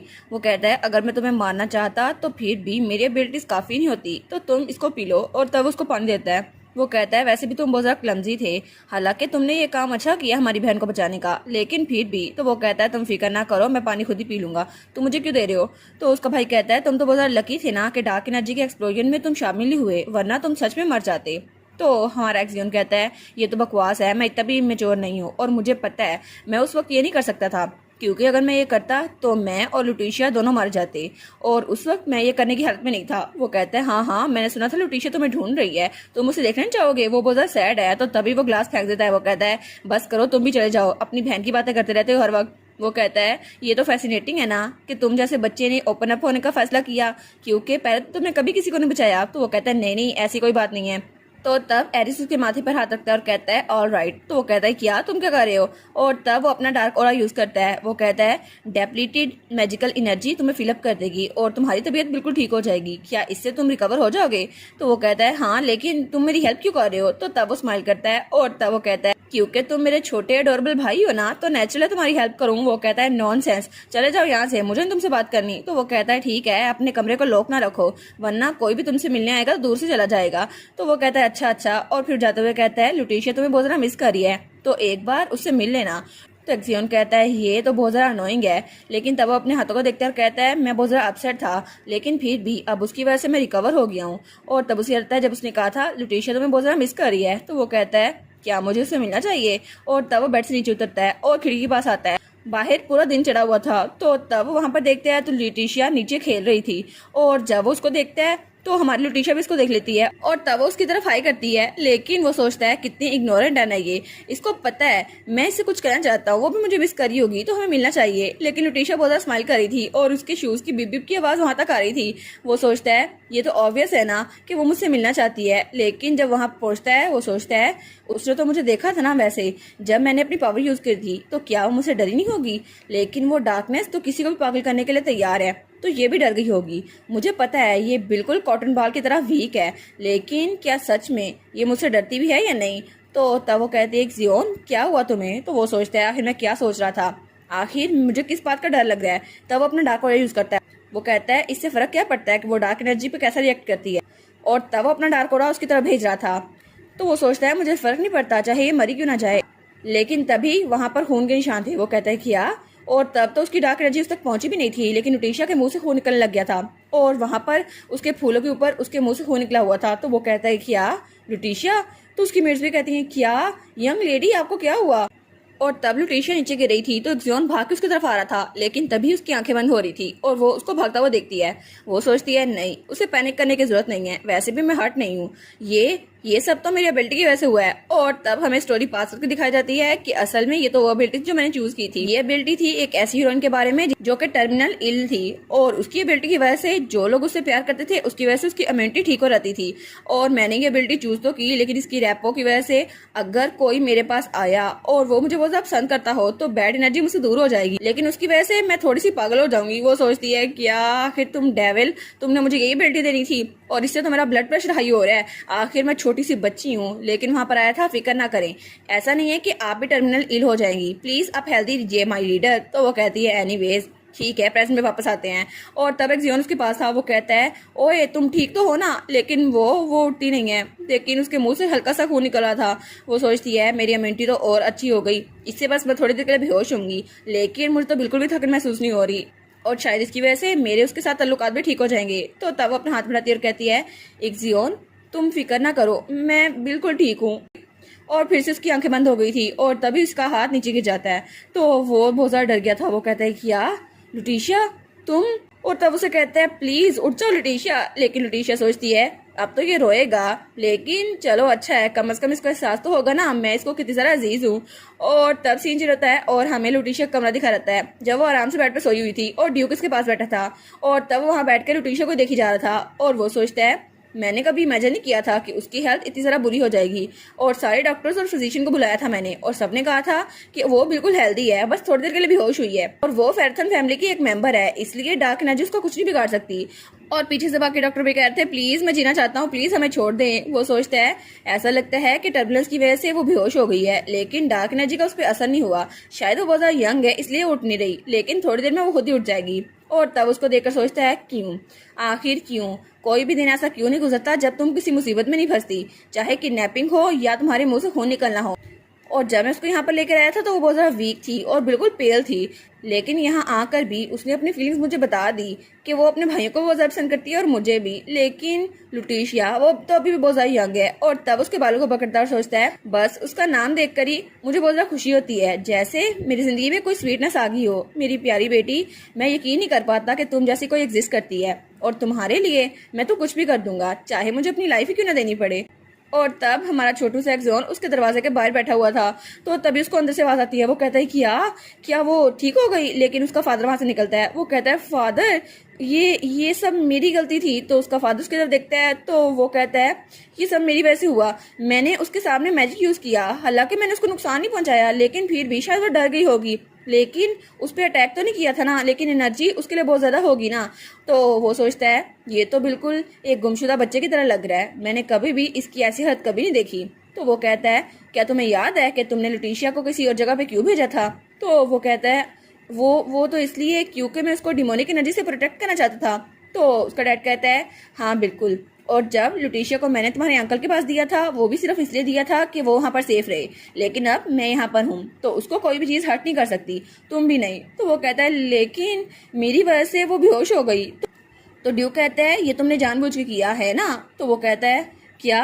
और वो सोचता है ये सब कुछ तो मैंने सिर्फ इसलिए किया था ताकि मैं उसे टेस्ट कर सकूं, और जब मैंने अपना डार्क ऑर्डर यूज किया तो मैं उस पर ट्रस्ट करना चाहता था, क्योंकि जब उसको किडनैप करने की कोशिश की गई तो वो मेरे गले लग गई और मुझे थोड़ी सी अजीब फीलिंग महसूस हुई। लेकिन शायद मैं उसको टेस्ट करना चाहता था, और मैं बहुत ज़रा कमज़ोर था और बहुत ज़रा बुज़दिल भी, और मुझे डर था कि अगर मैं उसे पसंद करूंगा तो वो भी मर जाएगी, बिल्कुल मॉम की तरह। लेकिन मुझे हर्ट होने से बहुत ज़्यादा नफरत है, इसलिए मैंने उसे हर्ट किया। असल में मुझे तो उसका बहुत ज़्यादा शौक था, वो तो मेरी बहन है ना। लेकिन तभी अपने दिल को पकड़ लेता है, और तब वो रोने वाला हो गया था। तो ड्यूक उसकी तरफ देखता है और वो जाते हुए कहता है, ठीक है एक्सियोन, तुम लुटिशिया को प्रोटेक्ट करो। तो वो कहता है, क्या मैं प्रोटेक्ट करूं? लेकिन क्या ये ठीक रहेगा? लेकिन मैं तो कर ही नहीं सकता ना, वैसे भी मैं उसके इर्द गिर्द होता हूँ तो उसकी हालत खराब हो रहती है। तो ड्यूक कहता है, कितनी एरोगेंट है ना तुम्हें लगता है कि मैं अपनी डॉटर को प्रोटेक्ट नहीं कर सकता, हालांकि तुम्हारी एनर्जी भी हो फिर भी। तो वो उसको देखता है तो वो सोचता है, क्या सच में आप चाहते हैं मैं लुटिशिया के साथ रहूं? वो कहता है, नहीं, मेरा ये मतलब नहीं था, मैं उसके पास जा रहा हूँ। और तब वो दरवाजे के आगे खड़ा हो गया था। वो सोचता है, क्या मुझे अंदर जाना चाहिए? लेकिन तभी वो अपनी आंखें बंद करता है और कहता है, ठीक है, मैं ये करूंगा, वो मेरी भी बहन है, मुझे उसको प्रोटेक्ट करना ही होगा। और तब वो हैंडल पे हाथ रखता है और कहता है, बस ये अजीब सी फीलिंग मुझे क्यों महसूस हो रही है। और ड्यूक उसे दूर से देख रहा था, और तब वो मुड़ते हुए सोचता है, मुझे लगता है कि ये अपनी बहन के साथ अच्छा रहेगा। और तब वो कमरे में पहुंच गया था और लुटिशिया को देखता है जो अभी तक सो रही थी, और तब वो उसके चेहरे पे हाथ रखता है। तो लुटिशिया थोड़ी सी करवट देती है। वो कहता है, हे, अगर तुम मर गई तो मैं तुम्हें जान से मार डालूंगा, लेकिन मैं तुम्हें मार नहीं सकता, प्लीज अपनी आंखें खोलो, मेरी गलती थी। और तब वो कहता है, मैं भी तुम्हारे क्लोज होना चाहता था, इसलिए। तो हमारी हीरोइन उसको आवाज आती है। वो सोचती है, ऑर्गन तो स्ट्रॉन्ग हो जाएंगे ना अगर मैं थोड़ी देर बेहोश रही, लेकिन मेरी पावर तो काम आ जाएगी। और तभी वहाँ पे उसकी आंख खुलती है। वो कहती है, ये ग्रेट नहीं है, अब तो मुझे बिल्कुल भी चक्कर नहीं आ रहे। और तब वो वहाँ पर देखती है तो वहाँ पे एक जियोन बैठा था जो बड़ा अनोय होकर उसको देख रहा था। वो कहती है, एक जियोन? वो कहता है, क्या मुझे पहली बार देखा है? तो तब उसकी पट्टी वहाँ पर थी और एक जियोन उसकी गीली पट्टियां करा था। वो सोचती है, आखिर ये यहाँ पर क्यों है? अरे हाँ, मैं तो बेहोश हो गई थी ना। लेकिन वो कहती है, एक जियोन, क्या तुम मेरी देखभाल कर रहे थे? वो कहता है, हाँ हाँ, क्योंकि तुम बहुत ज्यादा वीक हो ना। और तब वो सोचती है, मुझे तो बुखार है ही नहीं। और तब वो अपनी चादर ऊपर करती है। वो कहती है, मुझे तो बहुत ज्यादा टिकलिश फील हो रहा है। और फिर वो अपने भाई को देखती है और सोचती है, मुझे लगा था वो बहुत ज्यादा बुरा है कि उसने मुझ पर हमला किया, लेकिन एक जियोन, ऐसा लगता है कि उसकी लाइफ भी बहुत ज्यादा मुश्किल रही होगी, और शायद वो जानता था कि वो मुझे हर्ट करने वाला है, इसलिए। तो वो कहती है, एक जियोन, मैं बहुत ज्यादा अकेली थी बहुत लंबे अरसे तक, और मुझे किसी और की जरूरत थी, और मैं चाहती थी कोई मेरी साइड पर रहे, और इसलिए मैं रोज प्रे किया करती थी, प्लीज मेरे पास एक फैमिली हो। इसलिए जब तुम यहाँ पर आए तो मुझे लगा मेरी लोनलीनेस खत्म हो गई है, लेकिन नहीं। वो उठते हुए कहती है, तुम्हारे साथ रहना और तुम्हारे साथ खेलना मुझे बहुत ज्यादा स्ट्रॉन्ग बनाता है, इसलिए मैं अपनी जिंदगी में वार्मथ और हैप्पीनेस तुम्हारी वजह से महसूस करती हूँ। और एक्सियोन, उसको भी किसी ऐसे की जरूरत थी जो उसके साथ रहे, जिसपे वो रिलाई कर सके। तो वो कहती है, एक्सियोन? तो वो कहता है, क्या? अब क्या? वो कहती है, मैं चाहती हूँ तुम मेरे साइड पर हो। वो कहता है, क्या? वो कहती है, हाँ, क्या तुम मेरे भाई बन सकते हो? तो वो उसकी तरफ देखता है और फिर वो कुछ सोचता है। वो कहता है, लेकिन तुम तो एक वीकलिंग हो। तो तब वो कहती है, क्या ये मुझसे दोस्ती नहीं करने वाला? तो फिर वो कहता है, क्योंकि तुम इतनी ज्यादा वीक हो इसलिए अब से मैं तुम्हें प्रोटेक्ट करूंगा। तो वो कहती है, क्या? और वो उसका हाथ पकड़ लेता है। वो कहता है, क्योंकि मैं तुम्हारा भाई हूं ना। और वो थोड़ा एम्बेरस भी हो रहा था, और तभी नोटिफिकेशन आती है, रूलिंग दी फैमिली फर्स्ट कंप्लीट हो गई है, आपको रिवार्ड के तौर पर 3000 कैश मिल जाता है। वो कहती है, वाओ एक्सियोन टारगेट, वो तो मेरी बात मान गया ना। और एक्सियोन कहता है, ठीक है, अब मैं तुम्हारे साथ अच्छे से रहूंगा। और तभी नोटिफिकेशन आती है, एक्सियोन पे आपकी इन्फ्लुएंस बढ़ गई है, इसकी वजह से आपका फ्यूचर चेंज हो सकता है, आप अच्छे से रह सकती हैं। तो वो सोचती है, एक्सियोन ने मुझे फैमिली मेंबर के तौर पर मान लिया। और फिर वहाँ पे एक नोटिफिकेशन आई थी, कॉन्ग्रेचुलेशन, आपका लेवल अप हो गया है। वो बहुत ज्यादा स्माइल करती है। वो कहती है, फाइनली हम लोग फाइनली फैमिली बन गए। तो तब वो कहती है, एक्सियोन चलो ना साथ में सोते हैं। वो कहता है, क्या? लेकिन क्यों? वो कहती है, तुम्हें नहीं पता बड़े बहन भाइयों को छोटे बहन भाई को सुलाना होता है, ये तुम्हारा काम है। वो कहता है, अच्छा ठीक है। और तब वो भी बेड पे लेट गया था। तो तब वो कहती है, एक्सियोन मेरे सर पे थपकी दो। वो कहता है, क्या? और तब वो हाथ बढ़ाता है और उसके सर पे थपकी देने लगता है। तो वो कहती है, ये सच में ये कर रहा है? मैं तो मजाक कर रही थी। लेकिन उससे कहती है, आप जरा अपने हाथ उठाओ और 3 बार क्लैपिंग करो, इससे मुझे नींद आ जाएगी। वो कहता है, तुम मरना चाहती हो? ऐसा कुछ नहीं होने वाला। वो सोचती है, लगता है इसने मेरी बात नहीं मानी, इसको पता है ये सब कुछ झूठ था। वो कहती है, अच्छा गुड नाइट एक्सियोन। तो एक्सियोन उसको देखता है और तब वो भी स्माइल करके सो जाता है। वो कहता है, गुड नाइट, कल तुमसे मुलाकात होगी। और दोनों आराम से वहां सो रहे थे। तो फाइनली दोनों बहन भाइयों की आपस में रंजिश खत्म हुई और दोनों अच्छे दोस्त बन गए।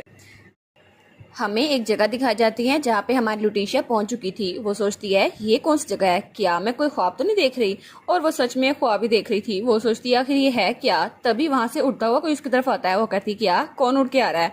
और वहां पे वही एंजल था जिसने उसे इस दुनिया में भेजा था। वो कहती क्या, तो वो कहता है इंडीड, तुम्हें जिसने चूज किया था अफ्तान के जरिए वो मैं ही था, तो मैं तुमसे मिलने आया हूँ। तो तभी वो उसका कॉलर पकड़ लेती है। वो कहती है तुम्हारी हिम्मत कैसे हुई, आखिर तुम मुझे मिल ही गए, तुम तो होली होने का प्रिटेंड करते रहते हो स्विंडलर, तुम्हारी हिम्मत कैसे हुई मेरी जिंदगी इतनी खराब करने की। वो कहता है मेरी बात तो सुन लो, मैं तो तुम्हारे कॉन्ट्रैक्ट के साथ बात पूरी करने आया हूँ। वैसे भी मैंने तुम्हें हैंडसम फादर और ब्रदर दिए तो हैं, तो मैंने कॉन्ट्रैक्ट तो पूरा किया ना, और तुम्हारे पास एबिलिटी भी है, तो मैंने कोई झूठ तो नहीं बोला था। वो कहती है हाँ ये बात तो सच है। तो वो कहता है ना। तो तभी वो उसको फिर से पकड़ लेती है। वो कहती है तुम्हें लगा था मैं ये कहूंगी, तुमने मेरी जिंदगी खराब कर दी है बदतमीज, पहले मुझे मेरे अंकल के घर भेजा और अब मेरे भाई मुझसे लड़ी जा रहे हैं। तो वो कहता है लेकिन तुम्हें सब कुछ मिल तो गया है, तुम कितनी मीन हो, हर बार तुम मुझे 0 पॉइंट्स देती हो, हालांकि उन हैंडसम लोग को तुमने 10 पॉइंट्स और 100 पॉइंट भी दिए हैं। वो कहती है वो लोग तो हैंडसम भी है और वो लोग मेरी फैमिली भी है, तुम्हें मैं क्यों दूं। वो कहता है फिर भी मेरी बात तो सुन लो। लेकिन तभी लुटीशिया कुछ महसूस होता है, तो वो वहां नीचे देखती है। वो कहती है क्या ये क्या था। तो वो कहता है वैसे भी अभी तक मैंने इंपॉर्टेंट पार्ट कंप्लीट नहीं किया, टाइम खत्म हो चुका है, अब और कोई तरीका नहीं है। वो कहती है क्या, कौन सा इंपॉर्टेंट बात, किसके बारे में बात कर रहे हो। वो कहता है तुम्हें खुद ही पता चल जाएगा, इसके बारे में तुम्हें खुद नहीं बताने वाला, और अब तुम्हें जागना होगा। वो कहती है क्या जागना होगा, और तभी उसकी आंख खुलती है। वो कहती है क्या, और जब वो अपने इर्द गिर्द देखती है तो वहां पे बहुत ज्यादा फ्लावर्स पड़े हुए थे। वो कहती है इतने ज्यादा फ्लावर्स, ये कौन लेकर आया यहाँ पर। वो सोचती है कहीं मैं अभी भी ख्वाब तो नहीं देख रही। तभी वहां पे उसकी मेड आती है। वो कहती है आप जाग गई, ये तो आपके लिए आपका भाई एग्जाम छोड़ के गया है, और जब हम लोग यहाँ पर आए तो वो चला गया। वो कहती है क्या, लेकिन उसने कुछ कहा था। वो कहती है नहीं उन्होंने बस आपको फ्लावर्स दिए, आपको फ्लावर्स बहुत ज्यादा पसंद है ना। तो हमारी सोचती है कि मैं भी ख्वाब देख रही हूँ, एग्जियोन ने मुझे फ्लावर्स दिए, ये सच तो हो नहीं सकता। उसकी मेड्स कहती है नहीं ये सब कुछ उन्होंने खुद ही दिया है, और अगर हम लोग यहाँ पे ना आती तो वो यहीं पर रुकते, और वैसे भी वो आपके उठने का इंतजार कर रहे थे। वो कहती है लेकिन चलो आई गेस वो जल्दी उठ गया और चला गया, लेकिन एग्जियोन ने मुझे ये सब कुछ दिए हैं, और वो बड़ी खुश हो गई थी। वो कहती है प्लीज इन्हें मेरे लिए वेस्ट में संभाल के रखना। वो कहती है जी ऑफ कोर्स। और उसके बाद सीन होता है और हमें शाम का सीन दिखा रहता है, और वहाँ एक कमरा था जहाँ पे बहुत सारे लोग बैठे हुए थे, और वो कहते हैं स्पेशली हिज मेजेस्टी तो बिल्कुल चेंज हो गए हैं, उन्होंने तो सारा कुछ ही चेंज कर दिया है। और जब वो कहते हैं मेरा दिल आई मीन उनकी फीलिंग्स, तो दूसरा कहता है क्या फीलिंग्स, क्या वो भी चेंज हो गई है। वो कहता है तुम वहां पर नहीं थे जब ड्यूक फेरटन ये बात कर रहे थे, तुमने नहीं सुना। तो दूसरा कहता है मुझे तो बहुत ज्यादा जलन हो रही है इससे, अभी तक इसको पता नहीं है ड्यूक फेरटन तो बिल्कुल बदल चुके हैं। वो कहता है क्या, लेकिन कैसे, आखिर ड्यूक कैसे बदल गए। तो वो कहता है चलो जो भी है, लेकिन इंपॉर्टेंट ये है कि his excellency specially youngest lady की बहुत ज्यादा केयर करते हैं। तो तब उनमें से एक कहता है ये इसलिए है ना क्योंकि उन्होंने मार्को स्ट्रेंका से असेट्स लिए हैं। तो दूसरा कहता है हाँ लेकिन उस माना स्टोन में तो कुछ भी नहीं है, वो बिल्कुल खाली है, और इससे जाहिर होता है वो बिल्कुल एक बच्ची है, और इसके अलावा उसको सारी अफेक्शन मिलती है, लेकिन वो 4 साल की बच्ची है, वो तो रिजल्ट ला ही नहीं सकती, इससे तो डची तबाह होकर रह जाएगी। तो दूसरा कहता है और अभी तक तो उन्होंने क्लासेस भी नहीं ली, तो मुझे लगता है ये बड़ा फैक्टर बन सकता है, और लोग तो ये भी कह रहे हैं कि उनके असिस्टेंट के तौर पर पोजीशन के लिए अप्लाई किया जा रहा है। तो दूसरा कहता है क्या ये वाइकाउंट डेयर हो सकते हैं, वो लाल बालों वाला। तो वो कहता है क्या वो होगा, वो तो बहुत ज्यादा जीनियस मशहूर है, लेकिन लेडी के लिए तो बिल्कुल पागल है, मुझे लगता है कि उसी को असिस्टेंट रखा जाएगा, लेकिन शायद ये काम ना करे। तो तब उनमें से जो वहां बैठा हुआ था वो कहता है मुझे लगता है कि वो मैजिक एनर्जी के साथ पैदा नहीं हुई, शायद उसकी वजह से वो सक्सेशन में हिस्सा न ले सके, लेकिन ये कुछ अजीब बनता जा रहा है, और इस सब को बचाने के लिए हमें सबसे पहले इसकी जड़ें खत्म करनी होगी। तो तब वो सबकी तरफ देख कहता है तुम लोग को नहीं लगता, और वहां पे जो कोई भी बैठा था वो बहुत जरा मिस्टीरियस लग रहा था। और तब सीन चेंज होता है और हमें हमारी हीरोइन दिखा जाती है जिसने फिर से वही बुक पकड़ ली थी, और वो कहती है लेवल अप, मेरा लेवल अप हो गया है ना, तो चलो मुझे शो करो। और तभी वहां से रोशनी निकलती है और स्टेटस विंडो शो होती है, वहां लिखा था वेरीफाइंग योर आइडेंटिटी, आपको अफ्तान ने कंफर्म कर दिया है, और आपके पास न्यू पावर्स आ चुकी हैं, इसकी वजह से कुछ रेस्ट्रिक्शंस खत्म हो चुकी हैं, और आप अफ्तान के साथ कम्युनिकेशन कर सकती हैं, और इसकी वजह से आप एक वक्त में 2 एबिलिटीज यूज कर सकती हैं। वो कहती है सच में मैं ये कर सकती हूँ, और वहां पे नोटिफिकेशन थी इसकी वजह से आप अपने पुराने नॉवेल्स में से कुछ समन कर सकती हैं, अब आपको न्यू नॉवेल्स की जरूरत नहीं पड़ेगी, आप बिना कैश यूज किए पुराने नॉवेल्स को समन कर सकती हैं। वो कहती है वाह ये एबिलिटी तो बड़ी मजेदार लग रही है, इसको तो मैं यहाँ पे सेव रखूंगी ट्रांसपेरेंट क्रिस्टल में। और तभी नोटिफिकेशन आती है डियर रीडर, ये कोइंसिडेंस नहीं है कि आप इस दुनिया में आई हैं। वो कहती है क्या कोई इत्तेफाक नहीं है, लेकिन मुझे तो इसलिए चूज किया गया था क्योंकि मैंने बहुत ज्यादा कमेंट्स किए थे। तो तभी वहां पे नोटिफिकेशन थी नहीं ये वजह नहीं थी। वो कहती है क्या ये वजह नहीं थी, फिर क्या था। तो वहां आता है लाइट अपना कलर बदलने वाली है और डार्कनेस इस वर्ल्ड में आने वाली है। वो कहती है क्या लाइट डार्कनेस, ये आखिर क्या चीज है। और वहाँ पर लिखा था प्लीज आगे आने वाले क्रूल विंटर के लिए तैयार रहिएगा। वो सोचती है क्या क्रूल विंटर, मैंने तो रोमांस फैंटेसी नॉवेल्स में पढ़ा था इन इलाकों में मॉन्स्टर बहुत ज़्यादा हमला करते हैं, तो क्या यहाँ पे मॉन्स्टर हमला करने वाले हैं। अब ये ना कहना कि मुझे वॉरियर बन के लड़ना भी पड़ेगा, लेकिन वो कहती है अगर ऐसा हुआ फिर तो मैं बचूंगी नहीं। और वहाँ पे नोटिफिकेशन आई थी आपकी फैमिली और जिनको आप बहुत ज़्यादा पसंद करती हैं वो सब कोल्ड विंड में मारे जाएंगे। वो कहती है क्या, जिनको मैं पसंद करती हूँ, यानी कि मेरे भाई, मेड्स, एडवाइज़र और यहाँ तक मेरे डैड भी, सब लोग, लेकिन ऐसा नहीं हो सकता। और तब वहाँ पर नोटिफिकेशन आई थी और अब आप बिल्कुल भी अकेली नहीं हैं, आपको बस अपना काम करना होगा और आपके साथ साथी जुड़ जाएंगे। वो कहती है ऑल राइट ठीक है, मैं अकेली नहीं हूँ, लेकिन मेरे पास कुछ लोग हैं ना। तो वो कहती है ठीक है, अब मुझे डरना नहीं होगा, मैं ये कर सकती हूँ। और तब वो सोचती है मुझे मेरी पुरानी लाइफ में बहुत ज़्यादा मिसट्रीट किया गया, लेकिन अब मैं ये करने नहीं दूंगी, मुझे ये पसंद नहीं है और मैं कभी भी अपनी ज़िंदगी को ख़राब नहीं होने दूंगी, इसके लिए मुझे स्ट्रेंथ चाहिए और मेरी स्ट्रेंथ आती है क्वेस्ट से। और तब हाथ बुलंद करती है, कहती है सारी की सारी क्वेस्ट मैं एक्सेप्ट करती हूँ। तो तब वहाँ पर बहुत ज़्यादा नोटिफिकेशन आ गई थी, सारी की सारी क्वेस्ट एक्सेप्ट हो गई हैं। वो कहती है ठीक है, अब अपनी लाइफ को एक्सेप्ट करने का टाइम आ गया है। लेकिन तभी वहाँ पर एक और नोटिफिकेशन आई थी, एक न्यू क्वेस्ट। वो कहती है क्या, एक और आ गई। वहाँ पर लिखा था ग्रेट पावर ऑर्डिनरी से आती है, इसलिए आपको डेली टास्क पूरे करने होंगे। आप अभी बच्ची हैं तो थोड़ा मजा कीजिए, ड्यूक फेरथन के चीक पे किस कीजिए, अपने भाई एक्सियोन को गले लगाएं और तीसरे नंबर पे एरिस के साथ डिलीशियस चीजें खाएं और इसके वजह से आपको 1000 कैश मिलेगा। वो कहती है वाह ये तो बहुत ज़्यादा डेवलिश है, लेकिन ये रिक्वेस्ट तो बहुत ज़्यादा आसान है, इनको मैं करूंगी, लेकिन अगली बार तुम मुझे मिलना सही, तुम्हें मैं छोड़ूंगी नहीं, तुम डेविल जो एंजल बने फिरते हो। और तभी सीन चेंज होता है और हमें एक मीटिंग रूम दिखा रहता है जहाँ पर सब लोग बैठे हुए थे और वहाँ ड्यूक के एडवाइजर भी थे, ड्यूक के वैसल भी और बाकी लोग भी। और तभी वहाँ पर उनको किसी की आवाज़ आती है। वो कहते हैं क्या ये आवाज़, ये तो यंग लेडी की है ना। और तब ड्यूक अपनी बेटी के साथ वहाँ पे दाखिल होता है और सब लोग लुटिशिया को देखते हैं और लुटिशिया सबको देखती है। वो कहते हैं क्या सच में ये यहाँ पर आ गई हैं। वो सोचती है मेरे डैड तो मुझे हर बार मीटिंग में ले आते, ये थोड़ा गहरा नामदा हो रहा है। तभी एक हाथ खड़ा करता कहता है एक मिनट सर, क्या ये जरूरी है कि आप हर बार यंग लेडी को यहाँ पर लेके आएं? वैसे भी ये कोई ऑर्डिनरी मीटिंग नहीं है और यंग लेडी बहुत ज़्यादा छोटी है तो उनको कुछ नहीं पता, तो इसलिए उनको ये मीटिंग ज्वाइन कराने का कोई फायदा नहीं है और मुझे लगता है कि आप अगली बार उनको यहाँ पर ना लाएं। तो ड्यूक कहता है जुबान जरा बंद करो और तुम्हारी मुंह से स्मेल आ रही है, तुम ब्रश तो नहीं करते ना। तो तब वो लुटिशिया का मुंह भी ढक देता है। तो सब लोग कहते हैं क्या, वो कहता है ब्रश, मेरे टीथ, आखिर इसका क्या मामला। तो सब लोग कहते हैं कि यार ड्यूक क्या कही जा रहे हैं। और तब वहाँ पर हर कोई खामोश हो गया था और ड्यूक वहाँ पर खड़ा हुआ था अपनी बेटी के साथ। तो वो एडवाइजर जिसने बोला था वो कहता है क्या ब्रश। तो तभी ड्यूक की चेयर के साथ ही एक चेयर पर हमारा एक जियोन बैठा था। वो कहता है वाइकाउंट विंचर, आपको अपने दांत को अच्छे से ब्रश करना चाहिए जैसे कि मेरे डैड ने कहा है। तो वो बेचारा तो बहुत ज़्यादा शर्मिंदा हो गया था और साथ वालों को तो हंसी कंट्रोल करना मुश्किल हो गया था। वो कहता है सर लेकिन, तो कोई आपस में गॉसिप करता है एनीवे सर एक्सियोन पहली बार इस कॉन्फ्रेंस को अटेंड करे हैं। दूसरा कहता है हाँ मैं जानता हूँ बहुत अरसा हो गया, लेकिन आज पहली बार वो अपनी बहन के साथ यहाँ पर आए हैं। और तब वहाँ पर एक चेयर पर ड्यूक और उसकी बेटी बैठी थी यानी कि लुटिशिया और उनके साइड्स पर एक्सियोन और एरिस बैठे हुए थे। तो सब लोग कहते हैं ठीक है मीटिंग को स्टार्ट करते हैं।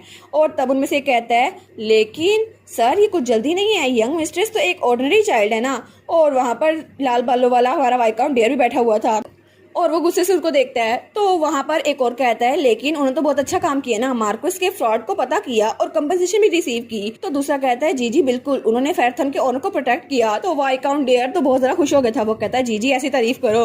तो हमारी सोचती है ये तो कितना अजीब लग रहा है ना, डैड मुझे यहाँ पर लेकर आए हैं और सब लोग बातें कर रहे हैं, लेकिन एल्डर्स अभी तक उनमें से किसी ने भी कुछ नहीं कहा। क्या वो सबके खिलाफ नहीं है? क्या ऐसा हो सकता है कि वो मुझे टेस्ट कर रहे हो कि मुझे काउंसलर मिलना भी चाहिए या फिर नहीं? तो तब उनमें से एक एल्डर कहता है मुझे नहीं लगता कि लेडी को फैमिली मेजर अफेयर्स में चार्ज बनाना चाहिए। तो ड्यूक कहता है मेरी बेटी ने ट्रेटर को पकड़ा था तो ये उसकी एबिलिटी को शो करने के लिए काफी है।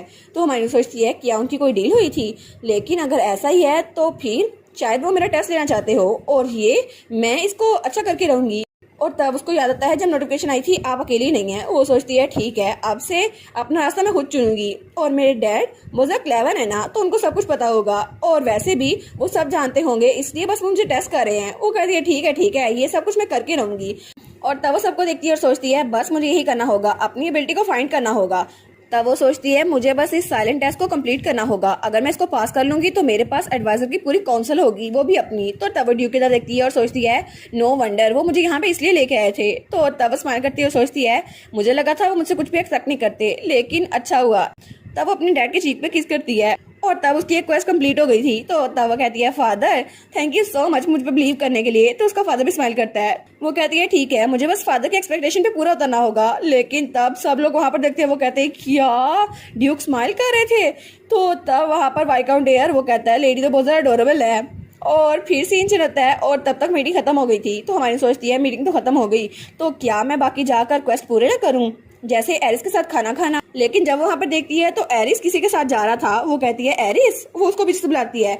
तो तब वो कहती है चलो ना साथ खाना खाते हैं, मार्शमेलो और चॉकलेट खाते हैं, है ना। तो एरिस भी उसे देखते हैं। तो तब वो बहुत ज्यादा डरावना लग रहा था उसको। वो कहती है क्या। तो तभी एरिस स्माइल करते हुए कहता है क्या हम लोग खाने चलें। वो सोचती है क्या। तब वो कहती है नहीं नहीं, अगर तुम बिजी हो तो कोई बात नहीं। और वो सोचती है क्या मैं खुद से देख रही थी या एरिस सच में डरावना लग रहा था। तो तब उसके नोज पे पोक करता है और कहता है नहीं नहीं इतना इंपॉर्टेंट नहीं है, मेरी बहन से ज्यादा इंपॉर्टेंट तो कुछ भी नहीं है। वो कहती है अच्छा सच में। तो वो स्माइल करते हुए कहती है चलो ना चलते हैं। लेकिन जब वो लोग खाना खाने पहुंचे थे तो वो अपना सर पकड़ लेती है। वो कहती है ये सब कुछ ग्रेट है, लेकिन आखिर इक्सियोन यहाँ पर क्या कर रहा है। तो इक्सियोन कहता है मुझे लगा था मैं यहाँ पर होऊंगा तुम्हें अच्छा लगेगा कॉटन बॉल। वो कहती है नहीं नहीं, लेकिन मुझे इस बात का डर है कि अगर मैं चुप रही तुम दोनों फिर से लड़ने लग जाओगे। लेकिन चलो मुझे देखने दो। लेकिन जब उनको देखती है तो वो बहुत ज्यादा हैंडसम लग रहे थे। वो कहती है अच्छा मेरे भाई दोनों बड़े हैंडसम हैं, ये तो बिल्कुल फ्लावर्स की तरह लगते हैं, वो तो बहुत ज्यादा ग्रेट है। तो तब एरिस उसके चेहरे पे हाथ रखते हुए कहता है तुम तो बहुत ज्यादा प्यारी हो मेरी छोटी बहन। तो एक्सियोन के तो मुंह से चाय निकल गई थी। और तब एरिस को देखती है, वो कहती है वाह ये कितना ज्यादा क्यूट है ना, और वैसे भी ये तो बहुत ज्यादा एंजल की तरह लिखता है ना। वो कहती है एरिस प्लीज तुम भी और क्यूट बनना। तो इक्सियोन कहता है अगर ये और क्यूट बनाना ये बिल्कुल मॉन्स्टर बन जाएगा। तो वो कहती है इक्सियोन तुम भी थोड़ा स्वीट हो जाओ। तो वो कहता है आखिर क्यों बनो, तुम तो एक वीकलिंग हो। वो कहती है आखिर तुम मुझे वीकलिंग क्यों कह रहे हो। तो तब हमारी हीरोइंस को जुबान चढ़ाती है। तब एरिस कहता है मुझे तुमसे एक सवाल पूछना था लुलू, आखिर तुम माना स्टोन के बिजनेस में इतनी सारी इंटरेस्टेड क्यों हो। तो एरिस कहता है वैसे भी तुम ये बात अच्छे से जानती हो कि वो माना स्टोन अंदर से बिल्कुल हॉलो है, तो उनका कोई फायदा नहीं है, तो आखिर तुम ये सब क्यों करना चाहती हो। तो वो सोचती है क्या क्यों करना चाहती हूँ, लेकिन अभी भी मुझे एरिस की एनर्जी थोड़ी ऑफ फील हो रही है। क्या ये मेरा वहम है या सच में एरिस कुछ छुपा रहा है। एरिस कहता है आखिर तुम माना स्टोन में इन्वेस्ट क्यों कर रही हो, क्या इसका कोई तुम्हारे साथ ताल्लुक है।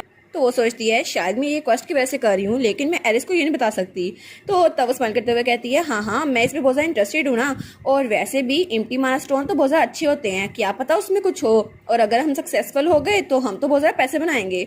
वो कहते हैं हाँ हाँ बिल्कुल तुम कितने ज़्यादा बोल्ड हो। और उसे फिर से वही डार्क एनर्जी उससे महसूस हो रही थी। वो सोचती है फिर से ये वही डिस्कम्फर्ट की फीलिंग मुझे महसूस हो रही है जैसे पहले हुई थी, लेकिन क्यों, आखिर क्यों हो रही है मुझे। और वो सोचती है एरिस तो स्वीटली स्माइल कर रहा है, और जब से हम मिले हैं तब से लेकर अब तक वो बिल्कुल ऐसा ही है। तो एरिस कुकी उठाता है और उसके पास रखता है। वो कहता है तुम इसको खा सकती हो। और वो सोचती है एरिस तो बहुत ज्यादा स्वीट है। तब वो कहती है एरिस तुम मेरी फैमिली हो, है ना। तो तब वो थोड़ा हिचकिचा रही थी। तो एरिस कहता है हाँ हाँ बिल्कुल। वो कहती है तुम मेरे भाई हो। वो कहता है हाँ इसमें पूछने वाली क्या बात है, ऑफ कोर्स मैं तुम्हारा भाई हूँ। तो वो कहती है सच में, लेकिन वो सोचती है अगर ऐसा ही है तो अभी तक ये क्वेस्ट पूरी क्यों नहीं हुई, कि मेरा दूसरा टारगेट एरिस है कि वो मुझे फैमिली का मेंबर मान ले, तो ये अभी तक पूरी क्यों नहीं हुई। तो एरिस कहता है हाँ हाँ बिल्कुल माय डियर लिटिल सिस्टर। तो वो सोचती है क्वेस्ट अभी तक पूरी नहीं हुई, पता नहीं ये ऐसा क्यों कर रहा है, शायद ये कुछ और छुपा रहा है मुझसे। तो तब वो बिल्कुल खामोश था। तो हमारी सोचती है कि आप मुझे इससे पूछना चाहिए।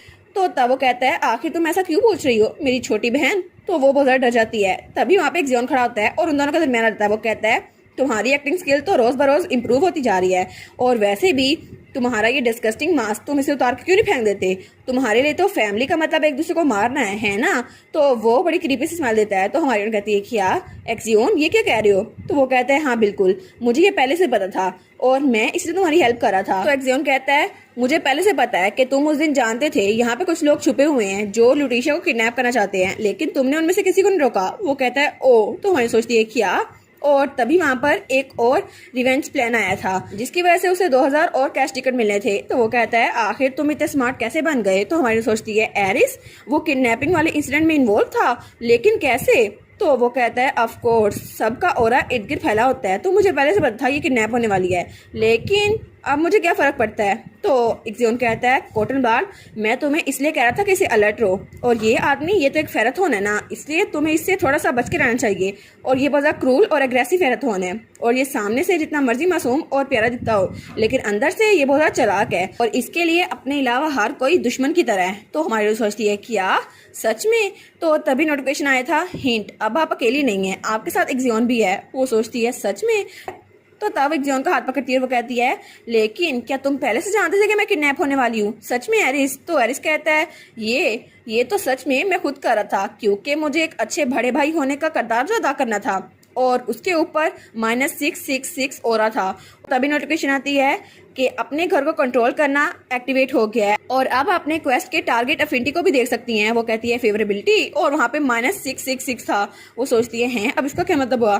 तो वो चिल्ला के कहती है क्या -666? इसकी फेवरेबिलिटी इतनी ज्यादा कम है, माइनस में चली गई है? तो तब वो चाय डलते हुए कहता है ऑफ कोर्स मुझे पता था उस दिन क्या होने वाला है, लेकिन मैंने उस सिचुएशन को इग्नोर किया क्योंकि मुझे इससे क्या मिलना था। तो हमारी कहती है क्या तुम उनसे जान तो छुड़वा सकते थे? वो कहता है हाँ छुड़वा सकता था, लेकिन मुझे जरूरी नहीं लगा। वो कहती है क्यों? आखिर क्यों? तुमने ऐसा क्यों किया? और वैसे भी मैंने तो तुम्हें अपनी फैमिली माना था ना, और तुम मुझे धोखा कैसे दे सकते हो? और वही सब चिल्ला कह रही थी। वो कहता है नहीं नहीं, मैंने तुम्हें अपनी फैमिली नहीं माना। वो कहती है और तुम्हारा ऑरा -666 क्यों है? तुम डेविल हो या फिर कुछ, या तुम्हारे अंदर डेविल छुपा हुआ है? तुमने मुझे ट्रिक कैसे किया? तो एक्जियोन कहता है ये तो बिल्कुल ट्रैश है, ये मेरे साथ भी ऐसा सलूक करता था। वो कहती है क्यों? तुम डेस्परेट एरिस, तुम्हें शर्म नहीं आती अपनी बहन को धोखा देते हुए? वो कहता है थैंक यू सो मच मेरी तारीफ करने के लिए। वो कहती है कोई तारीफ वारीफ नहीं कर रही मैं तुम्हें डेविल कह रही हूँ और तुम्हें लग रहा है मैं तुम्हारी तारीफ किए जा रही हूँ। और तब तो वो गुस्से से उसकी तरफ बढ़ रही थी, लेकिन एक्जियोन उसे पकड़ लेता है। वो कहती है तुम फायर फोक्स, तुम तो एम्पायर को तबाह कर दोगे, तुम मल्टी टैलेंटेड ब्यूटी। तो एक्जियोन कहता है बस कर दो, ये कोई इंसल्ट तो नहीं करी ना तुम उसकी? तो तब एक्जियोन ने उसको पकड़ा हुआ था, लेकिन वो बेचारी तो बहुत ज्यादा थक गई थी।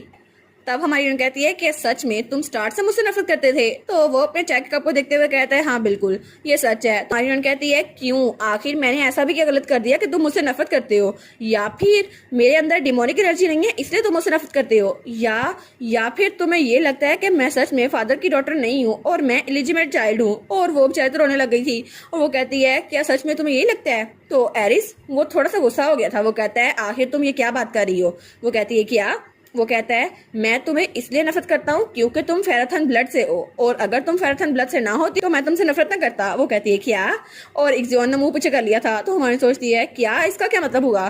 तो वो कहता है तुम्हें फिक्र करने की जरूरत नहीं है, मैंने कभी भी तुम पे शक नहीं किया क्योंकि सिबलिंग्स कॉम्पिटिटर होते हैं और हमारे पूरे डची का हेड सिर्फ एक इंसान बन सकता है, हम चारों में से कोई एक, हमारा बड़ा भाई एक्जियोन और तुम मेरे रास्ते में रुकावट हो, और अगर तुम लोग मेरे सामने आए तो मैं हेड नहीं बन सकता। वो सोचती है क्या ये मुझसे इसलिए नफरत करता है क्योंकि मैं इसकी बहन हूँ? तो ये मुझे फेराथन मानता है ना?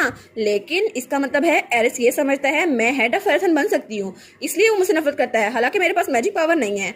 और ये कोई यूजर से समझता मुझे, वो मुझे एक कॉम्पिटिटर की तरह देखता है, जिसकी वजह से वो स्टार्ट में मेरे साथ अच्छा था ताकि वो मुझे समझ सके, और ये शुरू से मुझे धोखा दे रहा था। वो कहती है तुम मुझसे इसलिए नफरत करती हो क्योंकि हम लोग राइवल्स हैं। तो तब वो अपना हाथ छुड़वा के वहां जाने लगती है। तो एक्जियोन कहता है क्या कर रही हो लुटिशिया? तो वो उसके पास जाती है और कहती है तो क्या होगा अगर मैं कहूँ कि मैं लीडर ऑफ फेराथन नहीं बनना चाहती, क्या फिर भी तुम मुझे अपने दुश्मन की तरह देखोगे?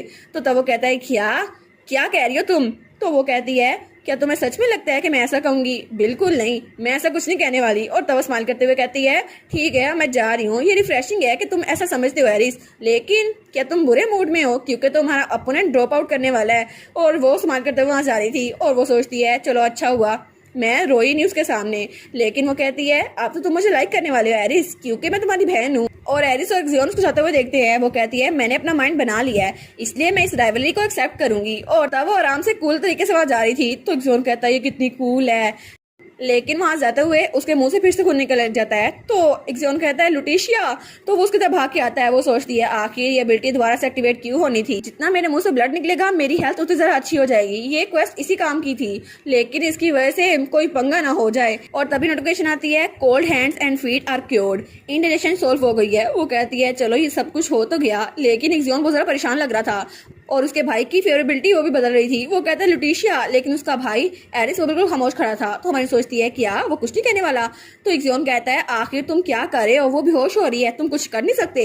लेकिन एरिस वहां पे बिल्कुल खामोश खड़ा था, बिल्कुल स्टिल, वो हिल नहीं रहा था। तो तब एक्जियोन हमारे लुलू को उठा के ले जाता है। वो सोचता है क्या ये तो एक ऐसा इंसान है जो चाहता है वो कह सकता है, लेकिन ऐसा लगता है ये थोड़ा सा बदल रहा है। लेकिन कभी भी मैंने एरिस के चेहरे पे ऐसे एक्सप्रेशन नहीं देखे जैसे वो किसी के लिए फिक्रमंद हो, और लुलू के लिए फिक्रमंद, ये तो मैंने कभी नहीं सोचा था।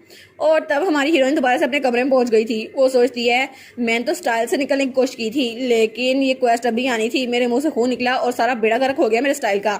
लेकिन वहाँ पे क्वेस्ट आई थी ग्रेट पावर कन फ्रॉम फैमिली, इसका रिवार्ड 1000 कैश है। और वो सोचती है चलो मेरा दूसरा काम तो पूरा हुआ ना, मैंने अपने भाई एरिस के साथ खाना भी खा लिया और तब अपने भाई एक्सियोन को गले भी लगा लिया, हालांकि वो दूसरे तरीके से था लेकिन फिर भी ये काम तो आया।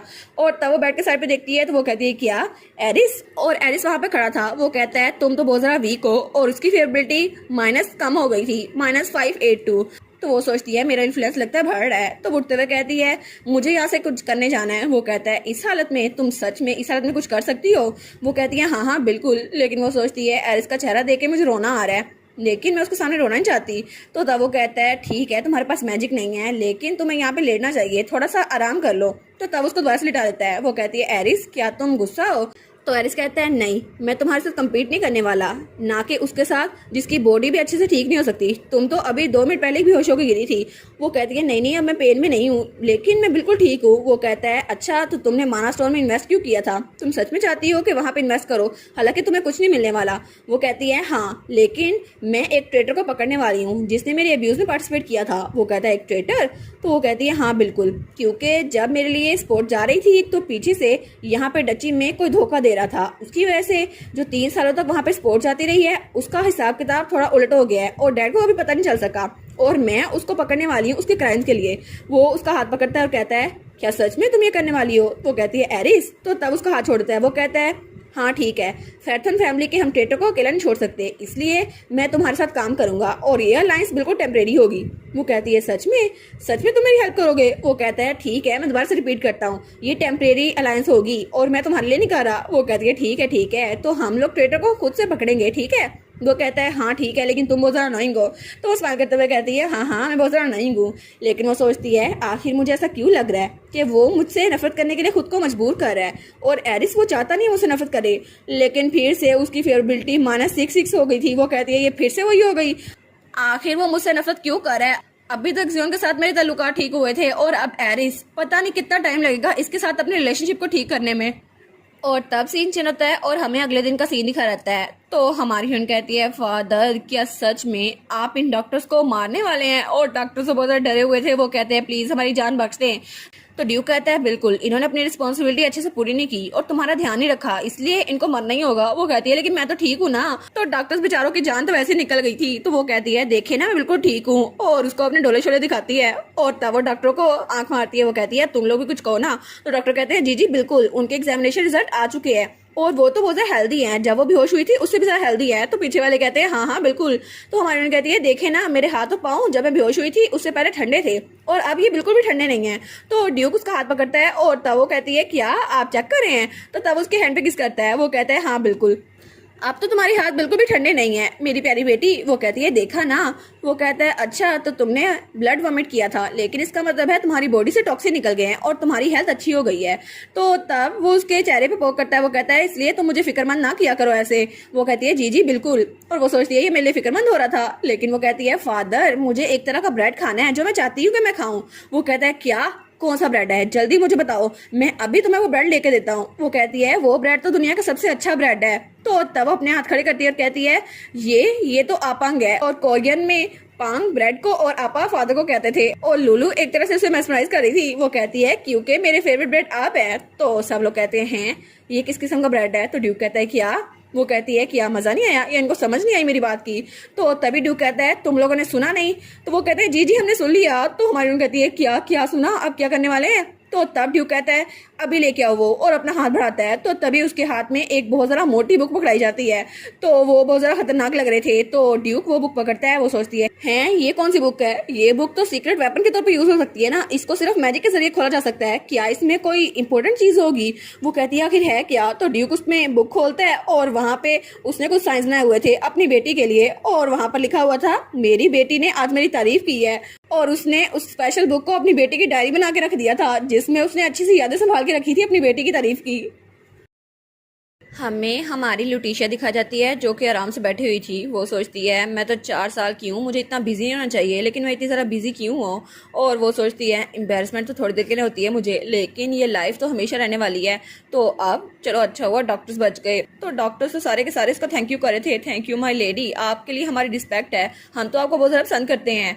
तो वो सोचती है शायद मेरे पास एडिशनल रिवार्ड भी आया था, मैं उसको चेक करती हूँ। और वहाँ पे लिखा था क्या आप एडिशनल रिवार्ड लेना चाहती हैं? वो कहती है हाँ हाँ, इसमें पूछने वाली क्या बात है।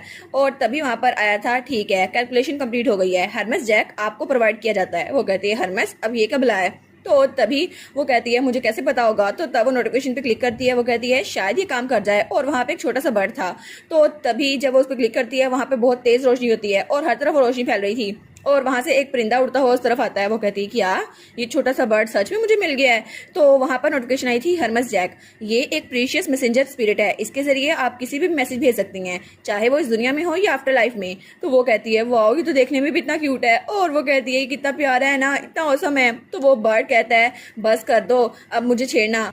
वो कहती है लेकिन इसका नाम हरमस ठीक नहीं लग रहा, इसको मैं जैक कहूंगी।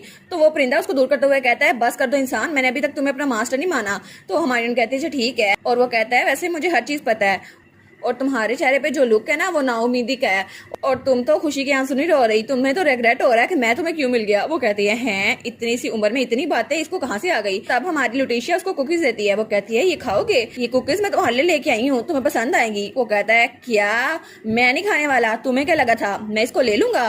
तुम्हें लगा था मैं इतनी सी बात पे पिघल जाऊंगा और तुम्हारे साथ आ जाऊंगा? लेकिन अगली पल कुकीज खाने लग गया था। वो कहता है मास्टर आप तो सच में अच्छी इंसान है। तो हमारी सोचती है जितना तुम चाहो खा सकते हो जैक। और वो सोचती है मैंने तो ये तैयार करवा लिया, अच्छा हुआ ये मेरे काम आएगा, वैसे भी आगे मुझे इसकी जरूरत पड़ने वाली है, और इसका मतलब है मैं आफ्टर लाइफ में भी एक लेटर भेज सकती हूँ। तो तब वो कहती है स्टेटस विंडो ओपन हो जाओ।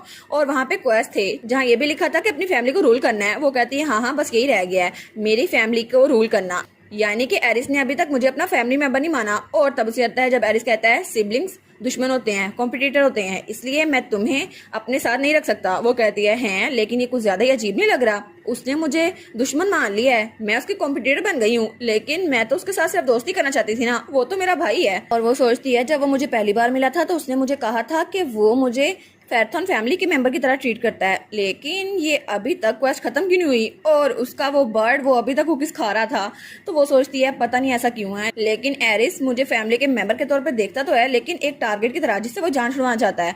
पता नहीं शायद शुरू से ही मुझे एक टारगेट की तरह देख रहा था और वो उसकी लाइफ में उसके फ्यूचर में मेरा तो कोई हाथ था ही नहीं, शायद इसलिए वो मुझसे नफरत करता है। तब वो बर्ड उसके पास आता है। वो कहती है क्या हरमेस तुम्हें क्या हुआ?